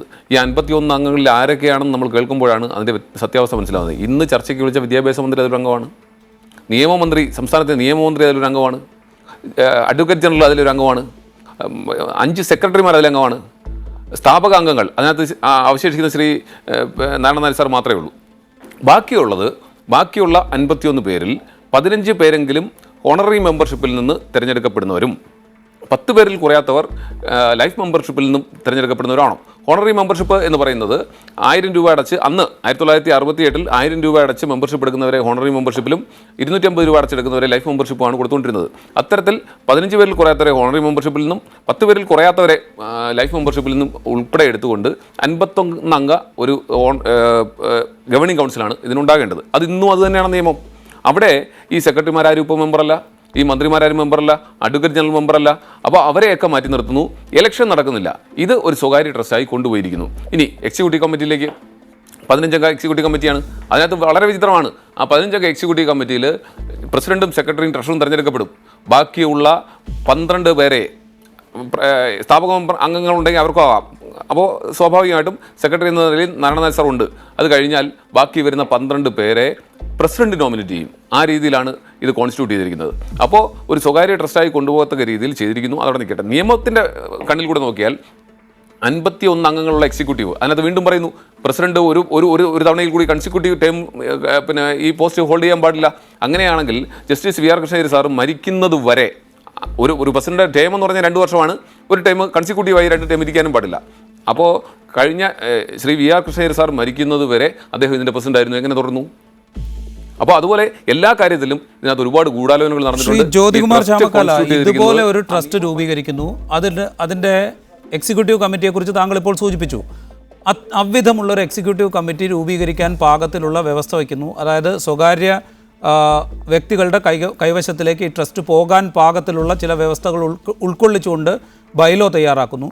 അങ്ങനെയുള്ള ബൈലോ ഒക്കെ മുന്നിൽ വെച്ചുകൊണ്ടാണ് ഈ ഭൂമി പാട്ടത്തിനെടുക്കുന്നത്, അതിൻ്റെ പാട്ടം നീട്ടിക്കൊടുക്കുന്നത്, അതിനെ പതിച്ചു കൊടുക്കുന്നത്. അതായത് നിരന്തരമായ നിയമലംഘനത്തിന് അന്ന് ഭരണത്തിലിരുന്നവരൊക്കെ കൂട്ടുനിന്നു എന്ന് വേണ്ടേ നമ്മൾ മനസ്സിലാക്കാൻ? അങ്ങനെയല്ല രാജീവ്. ഇതിനകത്ത് 1964 രജിസ്റ്റർ ചെയ്യുമ്പോൾ തന്നെ 66 രജിസ്റ്റർ ചെയ്യുമ്പോൾ തന്നെ ഇതിനകത്ത് ഈ വ്യവസ്ഥകളെല്ലാം ഉണ്ട്. അന്ന് വളരെ ക്ലിയറായിട്ട് ജനറൽ കൗൺസിലേക്കെങ്കിലും ഗവേണിംഗ് കൗൺസിലിലേക്ക് തിരഞ്ഞെടുക്കപ്പെടാനുള്ള പ്രൊവിഷൻ ഉണ്ടായിരുന്നു. ഇന്ന് വരെ തിരഞ്ഞെടുപ്പ് നടത്തിയിട്ടില്ല. അതിലുള്ള എക്സ് ഒഫീഷ്യോ മെമ്പേഴ്സിനെ, അവരെ കേരള വൈസ് ചാൻസലർ ഉൾപ്പെടെ അതിനകത്ത് അംഗമാണ്, അവരെ ആരെയും ഇതിനകത്ത് ഉൾപ്പെടുത്തുന്നില്ല. അവരെ എല്ലാം മാറ്റി നിർത്തിയിട്ട് തൻ്റെ സിൽബന്ധികളായ കുറേ ആളുകളെ മാത്രം ഈ ഗവേണിംഗ് കൗൺസിലും ജ്യോതികുമാർ ചാമക്കാല, അത് തന്നെയാണ് പ്രധാനപ്പെട്ട പ്രശ്നം. എങ്ങനെയാണ് ഈ വ്യവസ്ഥകളൊക്കെ നിലനിൽക്കെ അന്നത്തെ ഭരണാധികാരികളെ, അന്നത്തെ സ്വാഭാവികമായും ഭരണസമിതിയിലേക്ക് എത്തേണ്ട ആളുകളെ ഒക്കെ മറികടന്നുകൊണ്ട് ഇത് നടത്തിക്കൊണ്ടു പോകാൻ സാധിക്കുന്നത്? അങ്ങനെ നടത്തിക്കൊണ്ടു പോകുമ്പോൾ തന്നെ പാട്ടത്തിന് ഭൂമി ലഭിക്കുന്നു, ആ പാട്ടം നീട്ടിക്കൊടുക്കപ്പെടുന്നു, പിന്നീട് ആ ഭൂമി പതിച്ചു കൊടുക്കപ്പെടുന്നു. ഇതൊക്കെ നടക്കുന്നുണ്ട് ആ കാലത്ത്. അതിൻ്റെ ഒരു തുടർച്ചയാണ് ഇപ്പോഴും നമ്മൾ കാണുന്നത്. അവരെ സംരക്ഷിക്കുന്ന വിധത്തിൽ ഇനി പരിശോധനയെ വേണ്ടതില്ല എന്ന് സർക്കാർ പറയുന്നത്. രാജീവ്, അതാണ് വസ്തുത. അന്ന് മുതൽ ഇന്ന് വരെ മാറി മാറി വന്നിട്ടുള്ള സർക്കാരുകളിൽ ഇവർക്കുള്ള സ്വാധീനം വളരെ വലുതായിരുന്നു. അതൊക്കെ സമ്മതിക്കുന്നു. പക്ഷേ ഇപ്പോൾ ബാക്കി എല്ലാവരും തിരിച്ചറിഞ്ഞിരിക്കുന്നത് തെറ്റാണെന്ന്. എല്ലാവരും തിരുത്താൻ തയ്യാറാകുന്നു. CPM മാത്രം തയ്യാറാകുന്നില്ല, ശ്രീ KT കുഞ്ഞിക്കണ്ണൻ്റെ പാർട്ടി തയ്യാറാകുന്നില്ല, മുഖ്യമന്ത്രി തയ്യാറാകുന്നില്ല. പക്ഷേ അടച്ചാക്ഷേപിക്കാൻ പാടില്ല. കാരണം ശ്രീ VS അച്യുതാനന്ദൻ ഇതിന് പരിപൂർണ്ണമായി ഇതിനെ അന്വേഷിക്കണമെന്ന് പറയുന്നു. അവിടെയാണ് ഞാൻ ചോദിക്കുന്നത്, ഈ കോളേജിനെ സംബന്ധിച്ച്, ഈ കോളേജിൻ്റെ സമരത്തെ സംബന്ധിച്ച് ഇതെല്ലാം ചേർത്ത് വായിക്കുമ്പോൾ ഇതിനകത്തൊരു ഗൂഢലക്ഷ്യം കൂടി, ഞാൻ ആധികാരികമായി പറയുന്നത്, ഇതിനകത്തൊരു ഗൂഢലക്ഷ്യം കൂടിയുണ്ട്. ശ്രീ നാരായണൻ നായർ സാറിനെ ഇപ്പോൾ CPI കൈവിട്ടിരിക്കുന്നു. ഇവിടെ CPM ശ്രമിക്കുന്നത് ഈ സൊസൈറ്റിയുടെ ഭരണം ഇതൊരു സൊസൈറ്റി ലെവലിലേക്ക് തന്നെ മാറ്റി എന്തായാലും നാരായണൻ നായർ സാറിന് നഷ്ടപ്പെടും. അങ്ങനെയാണെങ്കിൽ ശ്രീ കോലിയക്കോടിനെ മുമ്പിൽ നിർത്തിക്കൊണ്ട് ഈ സൊസൈറ്റിയുടെ ഭരണം പിടിച്ചെടുത്തുകൊണ്ട് ഇത് CPMൻ്റെ കൺട്രോളിലുള്ള വസ്തുവായി മാറ്റാനുള്ള ഒരു ഗൂഢശ്രമം കഴിഞ്ഞ 1-2 ദിവസങ്ങളായി നടക്കുന്നു എന്ന് പറഞ്ഞാൽ ആരെങ്കിലും കുറ്റപ്പെടുത്തിയാൽ അവരെ തെറ്റു പറയാൻ കഴിയില്ല എന്നുള്ളതാണ് വസ്തുത. അപ്പോൾ അത്തരത്തിൽ ഇത് CPMൻ്റെ കൺട്രോളിലേക്ക് മാറ്റാനുള്ള ഒരു ഗൂഢശ്രമം ഇതിൻ്റെ പിന്നിൽ നടക്കുന്നു. അത് വസ്തുതയാണ്. അതിന് കാരണം ഈ പറഞ്ഞ ഞാൻ പറഞ്ഞു വന്ന ഇതിൽ ലൂപ്പോൾ വെച്ചുകൊണ്ട് ഇത് സർക്കാരിൻ്റെ അധീനതയിലുള്ള CPMൻ്റെ അധീനതയിലുള്ള ഒരു ട്രസ്റ്റായി മാറ്റാനുള്ള ശ്രമങ്ങൾ ഇതിൻ്റെ അണിയറയിൽ നടക്കുന്നുണ്ട്. അതിൻ്റെ ബാക്കി പത്രമാണ് ശ്രീ EP ജയരാജനെ 2 ദിവസം കൊണ്ട് മാറ്റാൻ കഴിഞ്ഞ മുഖ്യമന്ത്രിക്ക് 25 ദിവസമായിട്ട് ഒരു സ്വാശ്രയ കോളേജിൻ്റെ പ്രിൻസിപ്പളിനെ മാറ്റാൻ കഴിയാത്തതിൻ്റെ പിന്നിലെ രഹസ്യം അത് തന്നെയാണ്. അതിൻ്റെ പിന്നിൽ CPM. ശ്രീ ജ്യോതികുമാർ ചാമക്കാല, താങ്കളിലേക്ക് ഇപ്പോൾ പ്രകാശ് ബാബു CPI നേതാവ്, അദ്ദേഹം ടെലിഫോൺ ലൈനിലുണ്ട്. ശ്രീ പ്രകാശ് ബാബു, ഇവിടെ റവന്യൂ മന്ത്രി പ്രഖ്യാപിച്ച ഒരു അന്വേഷണം നടക്കുന്നുണ്ട്. ആ അന്വേഷണത്തിൻ്റെ പ്രാഥമിക വിലയിരുത്തൽ ഇപ്പോൾ പുറത്തു വന്നിരിക്കുന്നു. വിദ്യാഭ്യാസ ആവശ്യത്തിന് കൈമാറ്റം ചെയ്യപ്പെട്ട ഭൂമി മറ്റാവശ്യങ്ങൾക്ക് ഉപയോഗിച്ചതായാണ് പ്രാഥമിക വിലയിരുത്തൽ. ഈ അന്വേഷണം നടക്കുമ്പോൾ തന്നെയാണ് മുഖ്യമന്ത്രി പറയുന്നത് ഇത് സംബന്ധിച്ച് യാതൊരു പരിശോധനയും ആവശ്യമില്ല എന്ന്. മന്ത്രിസഭയുടെ നേതാവ് അങ്ങനെ പറയുമ്പോൾ റവന്യൂ വകുപ്പ് ആരംഭിച്ച അന്വേഷണം, പ്രാഥമികമായ വിലയിരുത്തൽ, പുറത്തു വന്ന അന്വേഷണം, ആ അന്വേഷണം ഫലം കാണും എന്ന് പ്രതീക്ഷിക്കാൻ സാധിക്കുമോ? മുഖ്യമന്ത്രി പറഞ്ഞത് ഇങ്ങനെയാണെന്ന് ഞാൻ ധരിക്കുന്നില്ല. മുഖ്യമന്ത്രിയുടെ ആരോ ശ്രീ PS നടരാജപിള്ളയുടെ അനന്തരാവകാശികൾ ആ ഭൂമിയെ സംബന്ധിച്ച് ചോദിച്ചിരിക്കുന്നു, അന്നത്തെ കാര്യങ്ങൾ അന്വേഷിക്കുന്നു എന്നൊക്കെ ചോദിച്ചപ്പോഴാണ് അദ്ദേഹം പറഞ്ഞത് അത് സർ CP രാമസ്വാമി അയ്യരുടെ കാലഘട്ടത്തിൽ നടന്നതല്ലേ, അതിനി എന്ത് അന്വേഷണം എന്നുള്ള നിലയിൽ പറഞ്ഞത്. ഇപ്പോഴത്തെ വിഷയം അതല്ല. നിലവിലുള്ള നമ്മുടെ ഭരണപരിഷ്കാര കമ്മീഷന്റെ ചെയർമാനും മുൻ മുഖ്യമന്ത്രിയുമായ VS ഗവൺമെന്റിന് കൊടുത്ത ഒരു പെറ്റീഷനാണ്. ആ പെറ്റീഷൻ അന്വേഷിക്കുന്നതിന് വേണ്ടി റവന്യൂ സെക്രട്ടറിയെ ചുമതലപ്പെടുത്തിയിട്ടുണ്ട്. അതിന്റെ റിപ്പോർട്ട് വരുമ്പോഴല്ലേ നമുക്ക് എന്തെങ്കിലും അതിനെ സംബന്ധിച്ച്. ശ്രീ പ്രകാശ് ബാബു, അവിടെ ഒരൊറ്റ കാര്യം, ഇന്ന് മുഖ്യമന്ത്രി പിണറായി വിജയനോട് VS അച്യുതാനന്ദൻ ഇങ്ങനെ ഒരു പരാതി കൊടുത്തിട്ടുണ്ടല്ലോ എന്ന് ചോദിച്ചപ്പോൾ അത് അദ്ദേഹത്തിൻ്റെ ആവശ്യം മാത്രമല്ലേ, എല്ലാ ആവശ്യങ്ങളും അങ്ങനെ പരിഗണിക്കാൻ സാധിക്കില്ലല്ലോ എന്നാണ് മുഖ്യമന്ത്രി മറുപടി നൽകിയത്. അതുകൊണ്ടാണ് റവന്യൂ വകുപ്പ് VSന്റെ പരാതിയുടെ അടിസ്ഥാനത്തിൽ നടത്തുന്ന ഈ അന്വേഷണം ഫലം കാണുമോ എന്ന സംശയമുണ്ടാകുന്നതും. അല്ല, മുഖ്യമന്ത്രി അതെല്ലാം പറഞ്ഞത് ഇന്നല്ലേ. ഇത് എത്രയോ ദിവസം, 2-3 ദിവസത്തിന് മുമ്പല്ലേ, ഈ 3-4 ദിവസത്തിന് മുമ്പല്ലേ വിടുത്തത്. എനിക്ക് തോന്നുന്നു 30-ാം തീയതിയാണ്. കഴിഞ്ഞ 30-ാം തീയതിയാണ് VS ഒരു പെറ്റീഷൻ കൊടുക്കുകയും അത് റവന്യൂ സെക്രട്ടറി അന്വേഷണത്തിന് വേണ്ടി ചുമതലപ്പെടുത്തുകയും ചെയ്തത്. ആ അന്വേഷണ റിപ്പോർട്ട് കൊടുത്തിട്ടില്ലല്ലോ. ആ അന്വേഷണ റിപ്പോർട്ടിന്റെ ഒരു ഭാഗവും ഇപ്പം വെളിയിൽ വരാനും ഒരു സാധ്യതയും ഞാൻ കാണുന്നില്ല. ആ റവന്യൂ സെക്രട്ടറി അന്വേഷണം പൂർത്തിയാക്കി റിപ്പോർട്ട് കൊടുത്തതിന് ശേഷം മാത്രമേ അതിനൊരു പ്രാഥമിക റിപ്പോർട്ടൊന്നും ഇതുവരെയും ഗവൺമെന്റിന് കൊടുത്തതായിട്ട് എനിക്കറിയില്ല. പ്രാഥമിക റിപ്പോർട്ട് പോലും കൊടുക്കാതെ ആരെങ്കിലും ഊഹിച്ചൊക്കെ എന്തെങ്കിലും പറഞ്ഞാൽ. ശ്രീ പ്രകാശ് ബാബു, പ്രാഥമിക റിപ്പോർട്ട് ഗവൺമെന്റിലേക്ക് കൊടുത്തതല്ല. അതായത് താലൂക്ക് സർവേയർ നടത്തിയ പ്രാഥമിക പരിശോധനയിൽ സഹകരണ ബാങ്ക്, ഗസ്റ്റ് ഹൗസ്, ഹോട്ടൽ എന്നിവയ്ക്കായി കെട്ടിടങ്ങൾ ആ ഭൂമിയിൽ നിർമ്മിച്ചിട്ടുണ്ട്. അത് വിദ്യാഭ്യാസ ആവശ്യത്തിനായി ഭൂമി നൽകിയ മുന്നോട്ട് വെച്ച വ്യവസ്ഥകൾക്ക് വിരുദ്ധമായാണ് എന്ന് ചൂണ്ടിക്കാണിച്ചിരിക്കുന്നു. ആ റിപ്പോർട്ട് ജില്ലാ കളക്ടർക്ക് സബ്മിറ്റ് ചെയ്തിട്ടുണ്ട്. ജില്ലാ കളക്ടർ അത് റവന്യൂ സെക്രട്ടറിക്ക് കൈമാറി എന്നാണ് പുറത്തു വരുന്ന വിവരം. അത് ഔദ്യോഗികമായ വിവരമല്ല. ആ റിപ്പോർട്ടിലെ ഉള്ളടക്കം മാധ്യമങ്ങൾക്ക് ലഭിച്ചു. എന്തായാലും അതിന്റെ താലൂക്ക് സർവേയരും തഹസിൽദാരും ഉൾപ്പെടെയുള്ള ആളുകൾ ആ ഭൂമി പോയി കാണുകയും അവിടുത്തെ കെട്ടിടങ്ങൾ എന്തൊക്കെയാണെന്നും ആരുടെയൊക്കെ കൈവശമാണെന്നും എന്തൊക്കെ സ്ഥാപനങ്ങൾ ഉണ്ടെന്നുള്ളതും ഒക്കെ ഡീറ്റെയിൽ ആയിട്ട് ആ റിപ്പോർട്ടിൽ എഴുതാനാണല്ലോ സാധ്യത. അത് വരട്ടെ, നമ്മൾ ആരും എങ്ങും പോകുന്നില്ലല്ലോ. ശ്രീ പ്രകാശ് ബാബു, അത് വരുന്നതിന് മുൻപാണ് മുഖ്യമന്ത്രി പറയുന്നത് ഈ ഭൂമിയെ സംബന്ധിച്ച് യാതൊരു പരിശോധനയും ആവശ്യമില്ല. VS അച്യുതാനന്ദൻ ഇങ്ങനെ ഒരു ആവശ്യം ഉന്നയിച്ചിട്ടുണ്ടെങ്കിൽ അങ്ങനെ അതൊരു ആവശ്യം ഉന്നയിച്ചതല്ലേ ഉള്ളൂ എന്ന് മുഖ്യമന്ത്രി പറഞ്ഞു വെക്കുന്നത്. റവന്യൂ വകുപ്പ് ഇങ്ങനെ ഒരു അന്വേഷണവുമായി മുന്നോട്ട് പോകുന്ന ഘട്ടത്തിൽ തന്നെയാണ്. അതുകൊണ്ടാണ് സർക്കാരിന് നേതൃത്വം നൽകുന്ന മുഖ്യമന്ത്രി പറയുന്നു ഇങ്ങനൊരു പരിശോധനയുടെ ആവശ്യമേ ഇല്ല എന്ന്. അപ്പോൾ പിന്നെ റവന്യൂ വകുപ്പ് നടത്തുന്ന അന്വേഷണത്തിന്റെ കാര്യമെന്തെന്ന ചോദ്യം പ്രസക്തമല്ലേ? അല്ല, റവന്യൂ വകുപ്പ് അന്വേഷിക്കുന്നുണ്ട്. റവന്യൂ വകുപ്പ് സെക്രട്ടറിക്ക് അതിന്റെ റിപ്പോർട്ട് പൂർത്തിയാക്കി കിട്ടിയതിന് ശേഷം അത് ഗവൺമെന്റിലേക്ക് കൊടുക്കും. അതിനകത്ത് ഒരു തടസ്സവും ഉണ്ടാവുകയില്ല. മറ്റൊരു അലാഹവും അക്കാര്യത്തിൽ വേണ്ട. ആശങ്കയുടെ ആവശ്യമേ ഇല്ല. ഞാൻ മടങ്ങിയെത്താം താങ്കളിലേക്ക്. വിനിൽ, ASFന്റെ സംസ്ഥാന പ്രസിഡന്റ് കൂടിയുണ്ട് ചർച്ചയിൽ. വിനിൽ, നിങ്ങൾ ആദ്യം ഉന്നയിച്ചത് പ്രിൻസിപ്പലിനെ മാറ്റണം, പ്രിൻസിപ്പലിനെതിരായ പരാതികൾ അന്വേഷിക്കണം, ഇത്തരം ആവശ്യങ്ങൾ മാത്രമായിരുന്നു. ഇപ്പോൾ അത് സംബന്ധിച്ചുള്ള ചർച്ചകളും ആ ചർച്ചയുടെ പരാജയവും ഒക്കെ അവിടെ നിൽക്കുമ്പോൾ തന്നെ ലോ അക്കാദമിയുമായി ബന്ധപ്പെട്ട് മറ്റു കാര്യങ്ങൾ കൂടി പുറത്തേക്ക് വരുന്നു. അതിൻ്റെ ആ ഭൂമി വിനിയോഗിക്കാൻ വേണ്ടി രൂപീകരിക്കപ്പെട്ട ട്രസ്റ്റ്, ആ ട്രസ്റ്റ് എങ്ങനെ മറ്റു രീതിയിൽ മാറ്റപ്പെട്ടു, ഗവേണിംഗ് കൗൺസിലിൽ എങ്ങനെയാണ് നിർദ്ദേശിക്കപ്പെട്ട വിധത്തിലുള്ള അംഗങ്ങൾ ഇല്ലാതിരിക്കുന്നത്, ഇത്തരം പ്രശ്നങ്ങളിലേക്ക് കൂടി കാര്യങ്ങൾ വളർന്നിരിക്കുന്നു. ഈ വിഷയങ്ങളൊക്കെ വിദ്യാർത്ഥി സംഘടനകൾ ഇനി വരും ദിവസങ്ങളിൽ ഉന്നയിക്കാൻ ഉദ്ദേശിക്കുന്നുണ്ടോ? ഞങ്ങളിപ്പോഴും ഞങ്ങൾ ഉന്നയിക്കപ്പെട്ട ആവശ്യങ്ങളിൽ തന്നെയാണ് ഉറച്ചു നിൽക്കുന്നത്. വിദ്യാഭ്യാസ മന്ത്രി കഴിഞ്ഞ ദിവസങ്ങളിൽ 2 ദിവസങ്ങളിലായി ചർച്ച നടത്തിയിരുന്നു. ആ നടത്തിയ ചർച്ചകളിൽ രണ്ടാമത് നടത്തിയ ചർച്ച SFI പെട്ടുപോയ ഒരു ദുരന്തത്തെ മറച്ചു പിടിക്കാൻ വേണ്ടി അവിടെ ഒരു ഫലപ്രദമായ തീരുമാനമെടുക്കാൻ മടിക്കുകയാണ്. ഈ കേരളത്തിലെ വിദ്യാർത്ഥി സമൂഹം, പൊതുസമൂഹമാകെ ഇപ്പോൾ പേരൂർക്കട ലോ അക്കാഡമിയെ ശ്രദ്ധാപൂർവം വീക്ഷിക്കുകയുമാണ്. അവിടെ വിദ്യാഭ്യാസ മന്ത്രിക്ക് ഇന്ന് നിർണായകമായ ഒരു തീരുമാനം എടുക്കാവുന്നതായിരുന്നു. എന്നാൽ ലോ അക്കാഡമി ലോ കോളേജിൻ്റെ ഗവേണിംഗ് കൗൺസിൽ എടുത്ത ഒരു തീരുമാനത്തെ SFIയുടെ നേതൃത്വം ആ തീരുമാനത്തിന് മുമ്പിൽ പോയി കീഴടങ്ങിയിരിക്കുകയാണ്. അത് SFI മുൻപ് പറഞ്ഞിരുന്നത് SFIയുമായി ഏറ്റെടുത്തിട്ടുള്ള കരാറാണ് എന്നാണ് പറഞ്ഞിരുന്നത്. വിദ്യാഭ്യാസ മന്ത്രിയുമായി നടത്തിയ ചർച്ചയും ആ ചർച്ചയുടെ വിവരങ്ങളും അവിടെ നിൽക്കട്ടെ. വിനിൽ, ഞാൻ ചോദിക്കുന്നത് ഈ ഭൂമി അനർഹമായി കൈവശം വെച്ചിട്ടുണ്ടോ? അത് പൂർത്തീകരിച്ചാൽ ബാക്കി കാര്യങ്ങളിലേക്ക് വരാം. വിനിൽ, അതവിടെ നിൽക്കട്ടെ. വിനിൽ, ഒന്ന് പറഞ്ഞ് പൂർത്തീകരിച്ചിട്ട് അതിലേക്ക് വരാം. ഈ ചർച്ചയുടെ പ്രധാന ഫോക്കസ് ഇതിൻ്റെ ഭൂമി സംബന്ധിച്ചുള്ള അന്വേഷണവും അക്കാര്യത്തിൽ മുഖ്യമന്ത്രി ഇന്നെടുത്ത നിലപാടുമാണ്. അതുകൊണ്ടാണ് ആ വിഷയത്തിലേക്ക് വരാൻ താങ്കളോട് ആവശ്യപ്പെടുന്നത്. വ്യവസ്ഥകൾ ലംഘിച്ച് വിദ്യാഭ്യാസ ആവശ്യങ്ങളിൽ നിന്ന് വ്യതിചലിച്ച് അവിടെ ലോ അക്കാഡമി, ലോ കോളേജ് ഭൂമി ഉപയോഗിച്ചിട്ടുണ്ടെങ്കിൽ അതുമായി ബന്ധപ്പെട്ട് അന്വേഷണം ഇതിൻ്റെ എല്ലാ തലത്തിലും ഉണ്ടാകേണ്ടതാണ്. ASFനെ സംബന്ധിച്ചിടത്തോളം ഈ സമരത്തിൽ ഞങ്ങൾ മുന്നോട്ട് വെക്കുന്നത് അവിടെ നിൽക്കുന്ന വിദ്യാഭ്യാസ പ്രശ്നങ്ങൾ തന്നെയാണ്. ആ വിദ്യാഭ്യാസ പ്രശ്നങ്ങളിൽ കേന്ദ്രീകരിച്ചുകൊണ്ട് തന്നെ ഞങ്ങൾ ഇപ്പോഴുള്ള സമരം തുടരുക തന്നെ ചെയ്യും. വിനിൽ, സർക്കാരിന് വേണമെങ്കിൽ ഈ ഭൂമി ഉപയോഗിച്ചതിലെ ക്രമക്കേട് അല്ലെങ്കിൽ ഗവേണിംഗ് കൗൺസിൽ കൃത്യമായി കോൺസ്റ്റിറ്റ്യൂട്ട് ചെയ്യാത്തതിൻ്റെ പ്രശ്നങ്ങൾ ഇതൊക്കെ ചേർത്ത് ലോ അക്കാദമി വേണമെങ്കിൽ ഒരു സമ്മർദ്ദത്തിലേക്ക് കൊണ്ടുവരാൻ സർക്കാരിന് സാധിക്കും. അതിലേക്ക് സർക്കാർ നീങ്ങാത്തത് വിദ്യാർത്ഥി സംഘടനകൾക്ക് ഒരു വിഷയമായി ഉന്നയിക്കാവുന്നതല്ലേ? അത്തരം വിഷയങ്ങളിലേക്ക് വിദ്യാർത്ഥി സംഘടനകൾ പ്രവേശിക്കുമോ? അത്തരം സമ്മർദ്ദങ്ങളൊക്കെ പല ഭാഗങ്ങളിൽ നിന്നും ഉണ്ടാകുന്നുണ്ട്.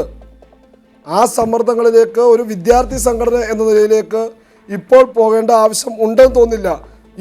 ഈ നിലയിൽ ഇപ്പോൾ ഉയർന്നു വരുന്ന പരാതികളൊക്കെ തന്നെ പല ഭാഗത്തു നിന്നും ഉണ്ടാകുന്നുണ്ട്. ആദായ നികുതി വകുപ്പുമായി ബന്ധപ്പെട്ട് ലോ അക്കാഡമി, ലോ കോളേജ് മാനേജ്മെൻറ്റിനെതിരെ വലിയ ആരോപണങ്ങൾ വന്നിട്ടുണ്ട്, അന്വേഷണം വരുന്നുണ്ട്, പട്ടികജാതി പീഡനവുമായി ബന്ധപ്പെട്ട വിഷയങ്ങൾ വരുന്നുണ്ട്. ഇവയെല്ലാം വരുന്ന സാഹചര്യത്തിൽ തന്നെയാണ്, ഇവ പല കോണിൽ നിന്ന് വരുന്ന സാഹചര്യത്തിൽ തന്നെയാണ് AISF ഈ സമരത്തിൽ ഉറച്ചു നിൽക്കുന്നത്. ആ ഉറച്ചു നിൽക്കുമ്പോൾ AISF ഇതിൻ്റെ വിദ്യാഭ്യാസ വിഷയങ്ങളിൽ ഉറച്ചു നിന്ന് തന്നെ പോരാടും. ആ പോരാട്ടത്തിൽ ഉയർന്നു വരുന്ന വിഷയങ്ങളിൽ ആവശ്യമായ ഇടപെടലുകൾക്ക് AISF തയ്യാറാകും. റൈറ്റ്, ഞാൻ മടങ്ങിയെത്താം, അതിഥികളിലേക്ക് മടങ്ങിയെത്താം. ശ്രീ പ്രകാശ് ബാബു ദയവായി ടെലിഫോൺ ലൈനിൽ തുടരണം എന്ന് അപേക്ഷിക്കുന്നു. ഒരു ചെറിയ ഇടവേളയ്ക്ക് ശേഷം ചർച്ചയിലേക്ക് മടങ്ങിയെത്തുന്നു. ശ്രീ CR നീലകണ്ഠൻ, ഇവിടെ ഇപ്പോഴത്തെ പ്രശ്നം വിദ്യാഭ്യാസത്തെ ആവശ്യങ്ങൾക്കായി അനുവദിച്ച ഭൂമി കൈമാറ്റം ചെയ്യപ്പെട്ടു എന്നതാണ്. പക്ഷേ ഇത് വളരെ ആസൂത്രിതമായി, വളരെ സംഘടിതമായി അധികാര കേന്ദ്രങ്ങളിലുള്ള സ്വാധീനം ഉപയോഗിച്ച് ഭൂമി കൈമാറ്റം അല്ലെങ്കിൽ സ്ഥാപനം സ്വന്തമാക്കൽ ഇതൊക്കെ നടന്നതാണ്. ഇതിൻ്റെ ഉത്തരവാദിത്തത്തിൽ നിന്ന് ഇപ്പോൾ മുഖ്യമന്ത്രി പരിശോധനയില്ല എന്ന് പറയുമ്പോൾ സ്വാഭാവികമായും നമ്മുടെ ആദ്യത്തെ ലക്ഷ്യം മുഖ്യമന്ത്രിയും അദ്ദേഹം നേതൃത്വം നൽകുന്ന സർക്കാരുമാണ്. പക്ഷേ ഇതിൻ്റെ പിൻകാലത്തേക്ക് വന്നാൽ ആർക്കും ഒഴിഞ്ഞു പോകാൻ പാകത്തിൽ അല്ലെങ്കിൽ ആർക്കും ഒഴിയാൻ പറ്റാത്ത വിധത്തിലുള്ള ഉത്തരവാദിത്തം ഓരോരുത്തർക്കും ഈ സംഭവത്തിലില്ലേ?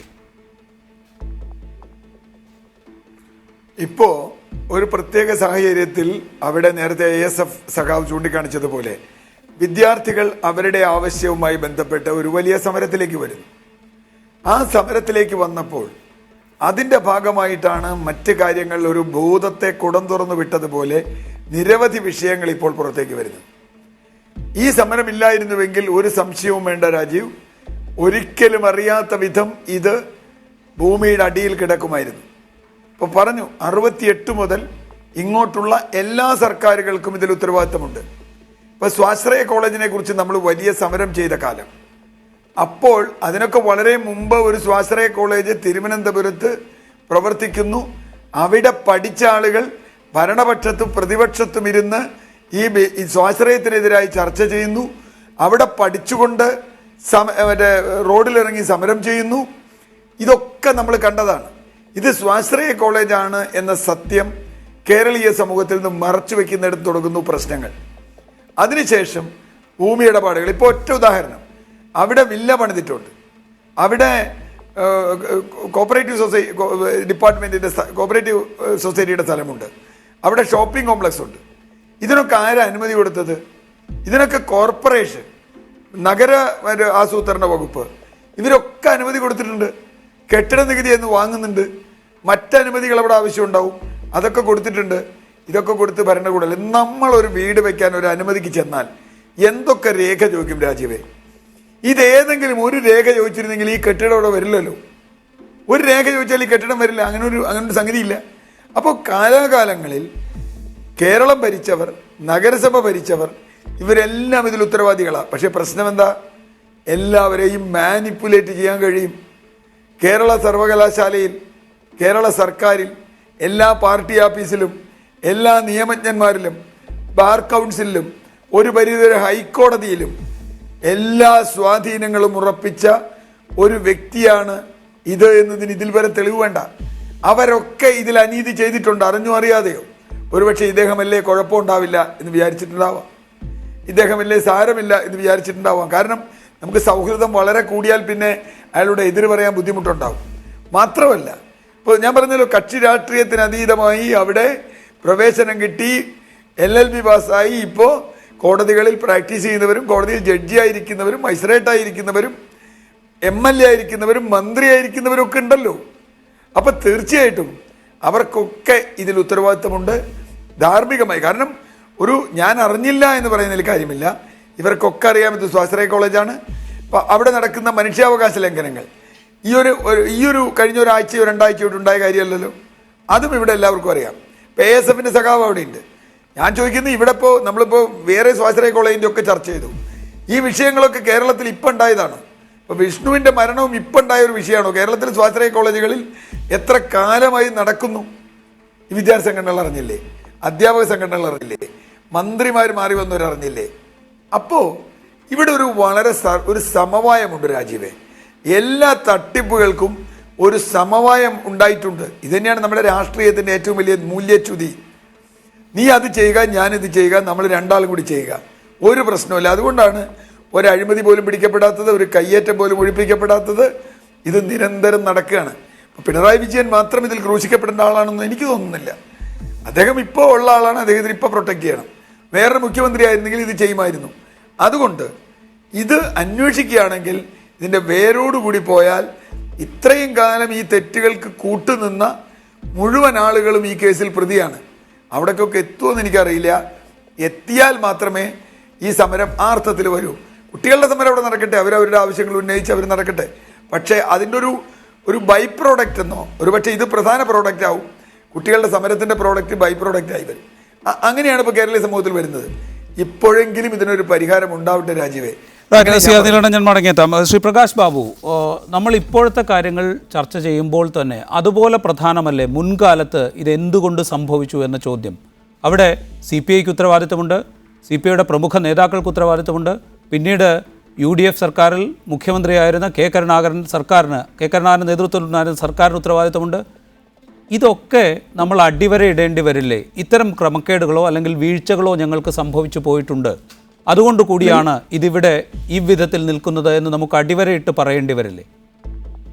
രാജീവ്, ഈ പ്രധാനപ്പെട്ട വിഷയത്തിൽ നിന്ന് ടെസ്റ്റ് ചെയ്തു പോകരുത്. നമ്മൾ ചർച്ച ചെയ്യുന്ന വിഷയം ലാ അക്കാഡമിയുമായി ബന്ധപ്പെട്ടതാണ്. അപ്പൊ ലാ അക്കാഡമിയുമായി ബന്ധപ്പെട്ട ഭൂമിയുടെ പ്രശ്നങ്ങൾ ചർച്ച ചെയ്യുമ്പോൾ നിലവിലുള്ള അതിന്റെ റിപ്പോർട്ടിനെ സംബന്ധിച്ച്, അന്വേഷണത്തെ സംബന്ധിച്ചും അന്വേഷണത്തെ തുടർന്ന് വരുന്ന റിപ്പോർട്ടിനെ സംബന്ധിച്ചും ഊഹാപോഹങ്ങളിൽ നിന്ന് പറയേണ്ടുന്ന ഒരു കാര്യം വരുന്നില്ല. 2, മുൻകാലത്തെ ലാ അക്കാഡമിയുമായി ബന്ധപ്പെട്ടതോ അല്ലെങ്കിൽ ഗവൺമെന്റ് ഭൂമി കൊടുത്തതുമായ വിഷയങ്ങൾ അക്കാഡമിയിൽ മാത്രം നിൽക്കുന്നതല്ല. ഈ കേരളത്തിലെ നിരവധി സംഘടനകളുടെയും സമുദായ സംഘടനകളുടെയും കയ്യിലിരിക്കുന്ന വിദ്യാഭ്യാസ ആവശ്യങ്ങൾക്ക് വേണ്ടി വാങ്ങിച്ച ഭൂമി ഏക്കർ കണക്കിനുണ്ട്. അതൊക്കെ ഒന്നുകിൽ പഴയ ഗവൺമെന്റ്, ജനാധിപത്യം വരുന്നതിന് മുമ്പുള്ള ഗവൺമെന്റ്, ജനാധിപത്യ വ്യവസ്ഥിതി വന്നതിന് ശേഷമുള്ള ഗവൺമെന്റിൽ നിന്നൊക്കെ പാട്ടത്തിനൊക്കെ എടുത്തിട്ടുള്ളതൊക്കെ ഉണ്ട്. അതെല്ലാം വിദ്യാഭ്യാസ സ്ഥാപനങ്ങൾ തുടങ്ങുക എന്ന ലക്ഷ്യം വെച്ചുകൊണ്ടാണ് അതെല്ലാം എടുത്തിട്ടുള്ളത്. ഇവിടുത്തെ വിഷയം എന്താണെന്ന് വെച്ചാൽ 68-ൽ അവർക്ക് കൊടുത്ത 12 ഏക്കറോളം വരുന്ന ഭൂമി, 11 ഏക്കറിൽ ചെല്ലുവാനും വരുന്ന ഭൂമി, അത് പിന്നെ 3 വർഷത്തെ പാട്ടത്തിന് കൊടുത്തു. അത് പിന്നീട് 30 വർഷത്തെ പാട്ടത്തിന് കൊടുത്തു. പിന്നീട് ശ്രീ കെ കരുണാകരന്റെ, ഞാനതിലെ EMS നമ്പൂതിരിപ്പാട് മുഖ്യമന്ത്രിയായിരുന്ന സമയമോ അച്യുതമേനോൻ മുഖ്യമന്ത്രിയായിരുന്ന സമയമോ അല്ലെങ്കിൽ പിന്നീട് ശ്രീ കെ കരുണാകരൻ മുഖ്യമന്ത്രിയായിരുന്ന സമയമൊന്നും വേർതിരിച്ച് പറയുകയല്ല. ആദ്യത്തെ 2ഉം പാട്ടത്തിനാണ് കൊടുത്തതെങ്കിൽ ശ്രീ കെ കരുണാകരൻ മുഖ്യമന്ത്രിയായിരുന്നപ്പോൾ അത് അസൈൻ ചെയ്തു കൊടുത്തു, പതിച്ചു കൊടുത്തു. അന്ന് റവന്യൂ മന്ത്രിയായിരുന്ന ശ്രീ PJ ജോസഫാണ്. നമുക്കതെല്ലാം അറിയാം. അങ്ങനെയാണ് ശ്രീ നാരായണൻ നായർ സാറിന്റെ ഭാര്യ ജോസഫിന്റെ പാർട്ടിയുടെ വനിതാ വിഭാഗത്തിന്റെ നേതാവായിട്ട് വരികയും ചെയ്തതും നമുക്കറിയാം. അതൊന്നും ഇതിൽ കൂട്ടിക്കുഴയ്ക്കാൻ വേണ്ടി ഞാൻ പറയുന്നില്ല. നമ്മുടെ ജൂറിസ്പ്രൂഡൻസിൽ ഒരു ചൊല്ലുണ്ട്, the king can do no wrong. ഒരു കാലഘട്ടത്തിൽ ചെയ്തതിന്റെ ന്യായീകരണത്തിന് വേണ്ടി എടുത്തേക്കുന്നതാണ്. ഇപ്പോഴത്തെ വിഷയം എന്താണെന്ന് വെച്ചാൽ ലാ അക്കാഡമിക്ക് വിദ്യാഭ്യാസ സ്ഥാപനം കൊടുക്കുന്നതിന് വേണ്ടി കൊടുത്ത ഭൂമി മറ്റെന്തെങ്കിലും ആവശ്യത്തിന് വേണ്ടി വിനിയോഗിച്ചിട്ടുണ്ടോ, അത് ഏലിനേറ്റ് ചെയ്തിട്ടുണ്ടോ, അങ്ങനെയാണെങ്കിൽ ലീസ് കണ്ടീഷൻസ് എന്തെങ്കിലും അസൈൻമെന്റ് ചെയ്യുന്ന സമയത്തുള്ള കണ്ടീഷൻസ് അതെന്തെങ്കിലും വയലേറ്റ് ചെയ്തിട്ടുണ്ടോ എന്നുള്ളതാണ് നോക്കാൻ വേണ്ടി VS ഒരു പെറ്റീഷൻ കൊടുത്തത്. ആ VS കൊടുത്ത പെറ്റീഷൻ റവന്യൂ സെക്രട്ടറി, അദ്ദേഹത്തിന്റെ ഉദ്യോഗസ്ഥന്മാർ അവരത് പരിശോധിച്ചൊരു റിപ്പോർട്ട് വരുന്നത് വരെ അത് നമുക്ക് വെയിറ്റ് ചെയ്യുകയല്ലാതെ വേറെ ഒന്നും നമ്മുടെ മുമ്പിൽ മറ്റൊരു മാർഗമില്ല. ഞാനത് കംപ്ലീറ്റ് ചെയ്തോട്ടെ. ആ റിപ്പോർട്ട് വരും. ആ റിപ്പോർട്ട് റവന്യൂ സെക്രട്ടറി അന്വേഷണം പൂർത്തിയാക്കി ഗവൺമെന്റിന്, റവന്യൂ മന്ത്രിയാണല്ലോ അത് കൈമാറി കൊടുത്തത്, അതുകൊണ്ട് റവന്യൂ മന്ത്രിക്ക് ആ റിപ്പോർട്ട് കൊടുക്കുകയും ചെയ്യും. അത് കൊടുക്കുന്നവരെ നമ്മളൊന്ന് വെയിറ്റ് ചെയ്യുക. റൈറ്റ്, അങ്ങനെ വെയിറ്റ് ചെയ്യാം ശ്രീ പ്രകാശ് ബാബു. അങ്ങനെ കാര്യക്ഷമമായ പരിശോധന പക്ഷേ നടക്കുമോ ഇല്ലയോ എന്നതിൽ സംശയം നിലനിൽക്കുന്നത് മുൻകാലത്ത് ഇത് കൊടുത്ത ട്രസ്റ്റ് അതെവിടെ പോയി, ആ ട്രസ്റ്റിൻ്റെ ഭാഗമായി രൂപീകരിച്ച ഗവേണിംഗ് കൗൺസിൽ അത് കൃത്യമായി രൂപീകരിക്കപ്പെട്ടോ എന്ന പരിശോധന അത് മുൻകാലത്ത് ഒരു കാലത്തും നടന്നിട്ടില്ല. ഇത്തരം സംഗതികളൊക്കെ നിലനിൽക്കുകയാണ് ഈ സംശയങ്ങൾ ഉണ്ടാകുന്നത്. VS കൊടുത്ത പരാതിയിൽ ഈ ഭൂമി സംബന്ധമായ വിഷയങ്ങൾ മാത്രമാണ് റവന്യൂ വകുപ്പ് അന്വേഷിക്കുന്നത്. അതിന്റെ ട്രസ്റ്റുമായി ബന്ധപ്പെട്ടും ആ ട്രസ്റ്റിൽ വരുത്തിയേക്കുന്ന നിയമവിരുദ്ധമായ വല്ല നടപടികളുണ്ടെങ്കിൽ അതും വിദ്യാഭ്യാസ വകുപ്പുമായി ബന്ധപ്പെട്ടോ അല്ലെങ്കിൽ പൊതുവിൽ അതിന്റെ രജിസ്ട്രേഷൻ ഉൾപ്പെടെയുള്ള കാര്യങ്ങൾ അന്വേഷിക്കുന്ന മറ്റൊരു സാഹചര്യം ഉണ്ടായാൽ നിശ്ചയമായിട്ടും നമുക്ക് അതും കൂടി പരിശോധിക്കാൻ. റൈറ്റ്, ശ്രീ പ്രകാശ് ബാബു, ഞാൻ ആ അന്വേഷണത്തെക്കുറിച്ചല്ല ഞാൻ സൂചിപ്പിക്കുന്നത്. ഇങ്ങനെ ഒരു ട്രസ്റ്റിനാണ് ഭൂമി കൈമാറുന്നത്. അത്തരം ഒരു ട്രസ്റ്റ് നിലനിൽക്കുന്നുണ്ടോ ഇല്ലയോ എന്നത് പരിശോധിക്കപ്പെടേണ്ടതല്ലേ? ഒരു ഗവേണിംഗ് കൗൺസിലാണ് ഈ ട്രസ്റ്റിന്റെ കീഴിലുള്ള ഭൂമി കൈകാര്യം ചെയ്യേണ്ടത്. അവിടെ അത്തരം പരിശോധനകളൊന്നും മുൻകാലത്ത് നടന്നിട്ടില്ല. ആ മുൻകാലത്ത് നടക്കാതെ പോയ പരിശോധനകൾ ഇപ്പോൾ ഈ ട്രസ്റ്റിന് എന്തിനു ഭൂമി പതിച്ചു കൊടുത്തു എന്നത് സംബന്ധിച്ച രേഖ അതുണ്ടാകുമോ എന്ന സംശയം പോലും നിലനിൽക്കുന്നു. കാരണം അഫിലിയേഷൻ സംബന്ധിച്ച രേഖ സർവകലാശാലയുടെയോ ലോ അക്കാഡമിയുടെയോ കയ്യിലില്ല. അതുകൊണ്ടാണ് ഈ അന്വേഷണത്തെ സംബന്ധിച്ചൊക്കെ സംശയങ്ങൾ ഉണ്ടാകുന്നത്. കാര്യക്ഷമമായ അന്വേഷണം ഉണ്ടാകുമെന്നും വസ്തുതകൾ പുറത്തു വരുമെന്നും താങ്കൾക്ക് പൂർണ്ണ ബോധ്യമുണ്ടോ? ഞാനതിൽ ശുഭാപ്തി വിശ്വാസത്തിലാണ്. അതിന്റെ അന്വേഷണം കഴിഞ്ഞ് റിപ്പോർട്ട് വരും. ആ റിപ്പോർട്ടിനകത്ത് എല്ലാ ഡീറ്റെയിൽസും ഉൾക്കൊള്ളും. അങ്ങനെ ഡീറ്റെയിൽസ് ഉൾക്കൊള്ളാതെ തിരിച്ചു വരികയാണെങ്കിൽ വീണ്ടും അതിനെ സംബന്ധിച്ച് അന്വേഷിക്കേണ്ടി വരും. അത്രയും.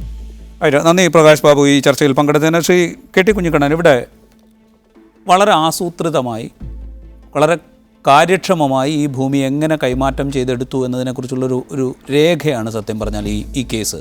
കാരണം ഒരു ട്രസ്റ്റ് രൂപീകരിക്കുന്നു, ആ ട്രസ്റ്റിന് ഭൂമി കൈമാറ്റം ചെയ്യുന്നു, ആ ഭൂമി പിന്നീട് സ്വകാര്യ ട്രസ്റ്റിൻ്റെ കയ്യിലേക്ക് പോകുന്നു. അവരത് വേണ്ട ആവശ്യങ്ങൾക്ക്, വാണിജ്യ ആവശ്യങ്ങൾക്കടക്കം ഒരു നേതാവിന് പോലും അവിടെ വീടുണ്ട് എന്ന് പറയുന്നു ഈ ഭൂമിയിൽ. അങ്ങനെയാണ് ഇത് കൈമാറ്റം ചെയ്യപ്പെട്ടിരിക്കുന്നത്. ഇതിനെക്കുറിച്ചൊരു അന്വേഷണം നടത്തുമ്പോൾ സ്വാഭാവികമായിട്ടും അതിൻ്റെ പിറകിലേക്ക് കൂടി അന്വേഷണം വേണ്ടി വരില്ലേ? ഇപ്പോഴേ ഈ ട്രസ്റ്റിന് നൽകിയ ഭൂമി അത് പതിച്ച് നൽകിയതിലെ വ്യവസ്ഥകളൊക്കെ പരിശോധിക്കേണ്ടതാണ്. അത് ഇപ്പോൾ നമ്മുടെ CR ഇവിടെ പറഞ്ഞ കുറേ പ്രശ്നങ്ങളുണ്ടല്ലോ. ആ പ്രശ്നങ്ങൾ മനസ്സിലാക്കണമെങ്കിൽ കരുണാകരൻ എന്ത് വ്യവസ്ഥകളുടെ അടിസ്ഥാനത്തിലാണ് ഇത് കൊടുത്തിരിക്കുന്നതെന്ന് പരിശോധിക്കേണ്ടതുണ്ട്. റവന്യൂ വകുപ്പ് ഈ പരിശോധിച്ച് ഈ റിപ്പോർട്ട് വന്നു കഴിഞ്ഞാൽ മാത്രമേ നമുക്ക് പ്രാഥമികമായിട്ട് ഇക്കാര്യത്തിൽ അഭിപ്രായം പറയാൻ പറ്റൂ. പക്ഷേ നമുക്കെല്ലാമുള്ള കേട്ടറിവും പത്രങ്ങളിൽ വന്ന വിവരവും വെച്ചുകൊണ്ടാണ് ഈ വിദ്യാഭ്യാസ സ്ഥാപനത്തിന് കൊടുത്ത ഈ സ്ഥലത്ത് വില്ലകൾ ഉണ്ടാക്കി കച്ചവടം നടത്തുന്നു. അത് തീർച്ചയായിട്ടും ഒരു ദുരുപയോഗമാണ്. വിദ്യാഭ്യാസ സ്ഥാപനത്തിന് കൊടുത്ത ഭൂമി ദുരുപയോഗമാണ്. ആ ദുരുപയോഗത്തെക്കുറിച്ചാണ് VSൻ്റെ പരാതി. അതിലാണ് ഇപ്പോൾ റവന്യൂ വകുപ്പ് അന്വേഷണം ഉത്തരവിട്ടിരിക്കുന്നത്. ആ അന്വേഷണ റിപ്പോർട്ട് വരട്ടെ, നടപടി ഉണ്ടാകും. ആ അന്വേഷണ റിപ്പോർട്ട് സഖാവ് പിണറായി വിജയൻ മുഖ്യമന്ത്രിയായിരിക്കുന്ന ഒരു മന്ത്രിസഭയാണ്, റവന്യൂ വകുപ്പാണ് ഇട്ടിരിക്കുന്നത്. ആ അന്വേഷണത്തെക്കുറിച്ച് പിണറായി വിജയൻ ഒരു കാര്യവും പറഞ്ഞിട്ടില്ല. മാധ്യമപ്രവർത്തകൻ ചോദിച്ചൊരു ചോദ്യത്തിന് അദ്ദേഹം ഉത്തരം പറയുകയാണ് ചെയ്തത്.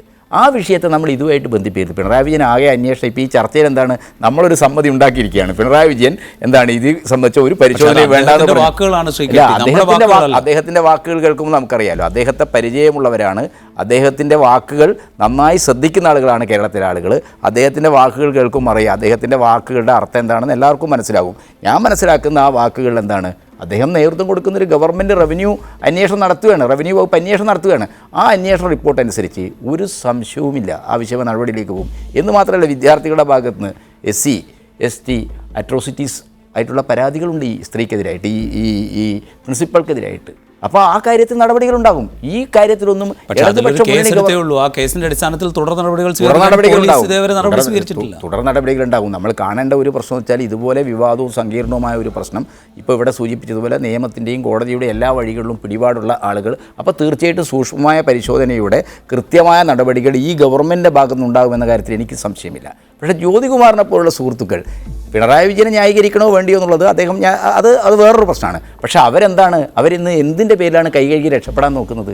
1968 മുതൽ 84 വരെയുള്ള ഇതിൻ്റെ ഭൂമി ഇടപാടുകളുടെ ചരിത്രം പരിശോധിച്ചാൽ, ഈ ട്രസ്റ്റുമായിട്ടുള്ള ബന്ധത്തിൻ്റെ ചരിത്രം പരിശോധിച്ചാൽ ജ്യോതികുമാറിൻ്റെ പാർട്ടിയാണ് ഒന്നാം പ്രതിസ്ഥാനത്ത് വരിക എന്നുള്ള കാര്യത്തിൽ എനിക്ക് യാതൊരു സംശയവുമില്ല. കാര്യവിവരമുള്ള ഈ കാര്യങ്ങൾ പരിശോധിക്കുന്ന ഏതൊരാൾക്കും ഇത് മനസ്സിലാവുകയും ചെയ്യും. അപ്പോൾ ജ്യോതികുമാറിനെ പോലുള്ള ആളുകൾ ഇന്ന് രാഷ്ട്രീയം കളിക്കുകയാണ്. ആ രാഷ്ട്രീയ അജണ്ടയെ അതിശക്തമായി ഞങ്ങൾ തുറന്നു കാണിക്കും കേരളത്തിലെ ജനങ്ങൾക്ക് മുമ്പിൽ. നേരത്തെ ചോദിച്ച ചോദ്യം തന്നെ ഒരിക്കൽ കൂടി ആവർത്തിക്കുന്നു. ഇത് സംബന്ധിച്ചുള്ള രേഖകൾ അത് സർവകലാശാലയിലുണ്ടോ? സർവകലാശാലയ്ക്ക് ഏതെങ്കിലും വിധത്തിൽ പരിശോധിക്കാനുള്ള അധികാരമുണ്ടോ?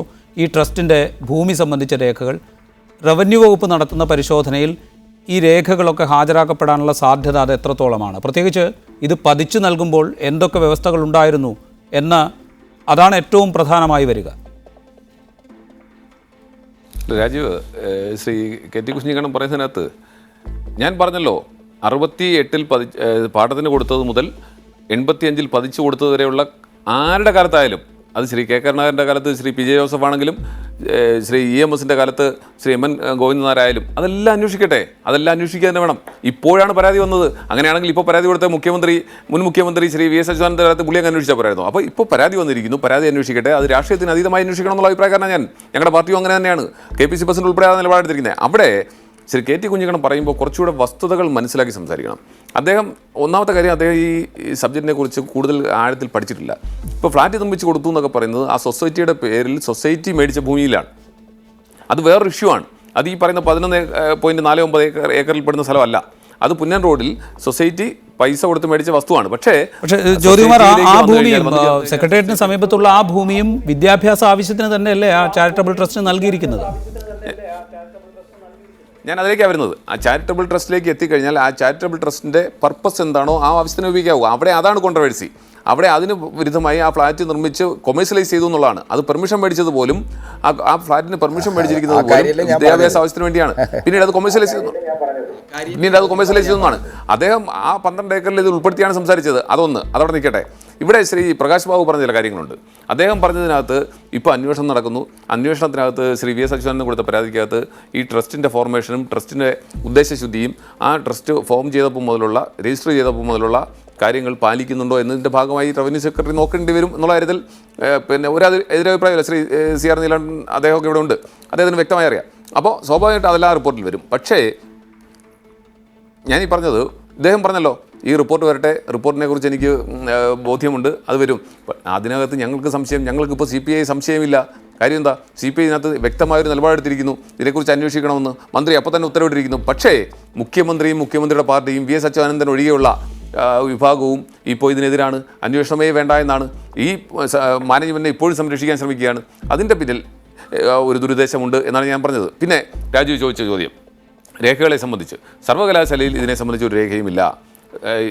ഗവൺമെൻറ്റിൽ ഞാൻ വിവരാവകാശം അനുസരിച്ച് ചോദിച്ചു, ഒരു രേഖയുമില്ല. മാനേജ്മെൻറ്റിനോട് ഈ കോളേജിൻ്റെ അഫിലിയേഷനുമായി ബന്ധപ്പെട്ട രേഖകൾ ഹാജരാക്കാൻ പറഞ്ഞപ്പോൾ നാളിതുവരെ ഹാജരാക്കിയിട്ടില്ല.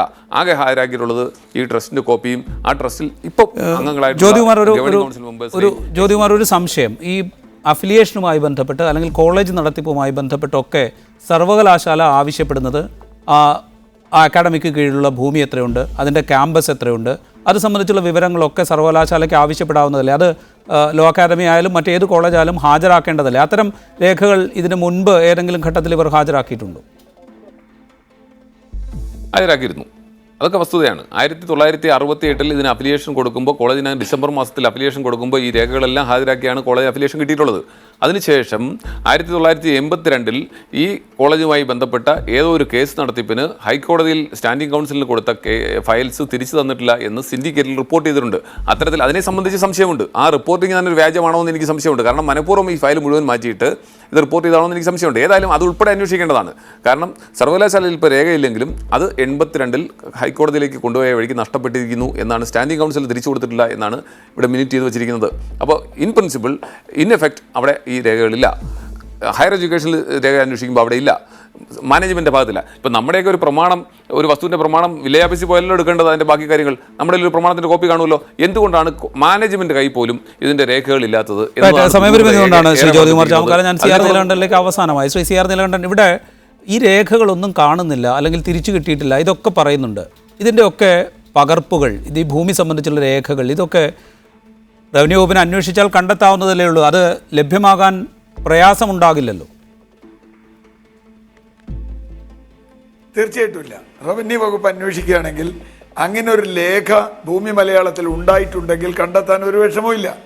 പക്ഷേ ഉണ്ടാക്കിയിട്ടുണ്ട് എന്ന രൂപത്തിൽ, ഉദാഹരണം കെ കരുണാകരൻ്റെ കാലത്ത് പതിച്ചു കൊടുത്തു എന്ന് പറയുന്നു.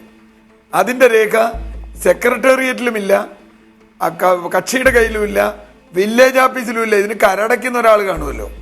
കരടയ്ക്കുന്നിടത്തും ഇങ്ങനെ ഒരു രേഖയില്ല. കാരണം കര അടയ്ക്കുമ്പോൾ ഇത് ഇന്ന രൂപത്തിലുള്ള കരമടയ്ക്കുന്നു. വില്ലേജ് ഓഫീസിൽ പോയാൽ കിട്ടുമല്ലോ. എനിക്കറിയില്ല ജ്യോതികുമാർ ആരെങ്കിലും പോയിട്ടുണ്ടോ എന്ന്. വില്ലേജ് ഓഫീസിൽ ഈ സർവേ നമ്പറിൽ ആരാണ് കരമടയ്ക്കുന്നത്, അത് എന്ത് പേരിലാണ് കരമടയ്ക്കുന്നത്, അങ്ങനെയാവാം. ഇനി സർവേയുടെ ഓഫീസിലുണ്ടാവാം. ഇനി മറ്റ് സെക്രട്ടേറിയറ്റിൽ ഇത് കൊടുത്തതുമായി ബന്ധപ്പെട്ട എന്തെങ്കിലും രേഖയുണ്ടാവാം.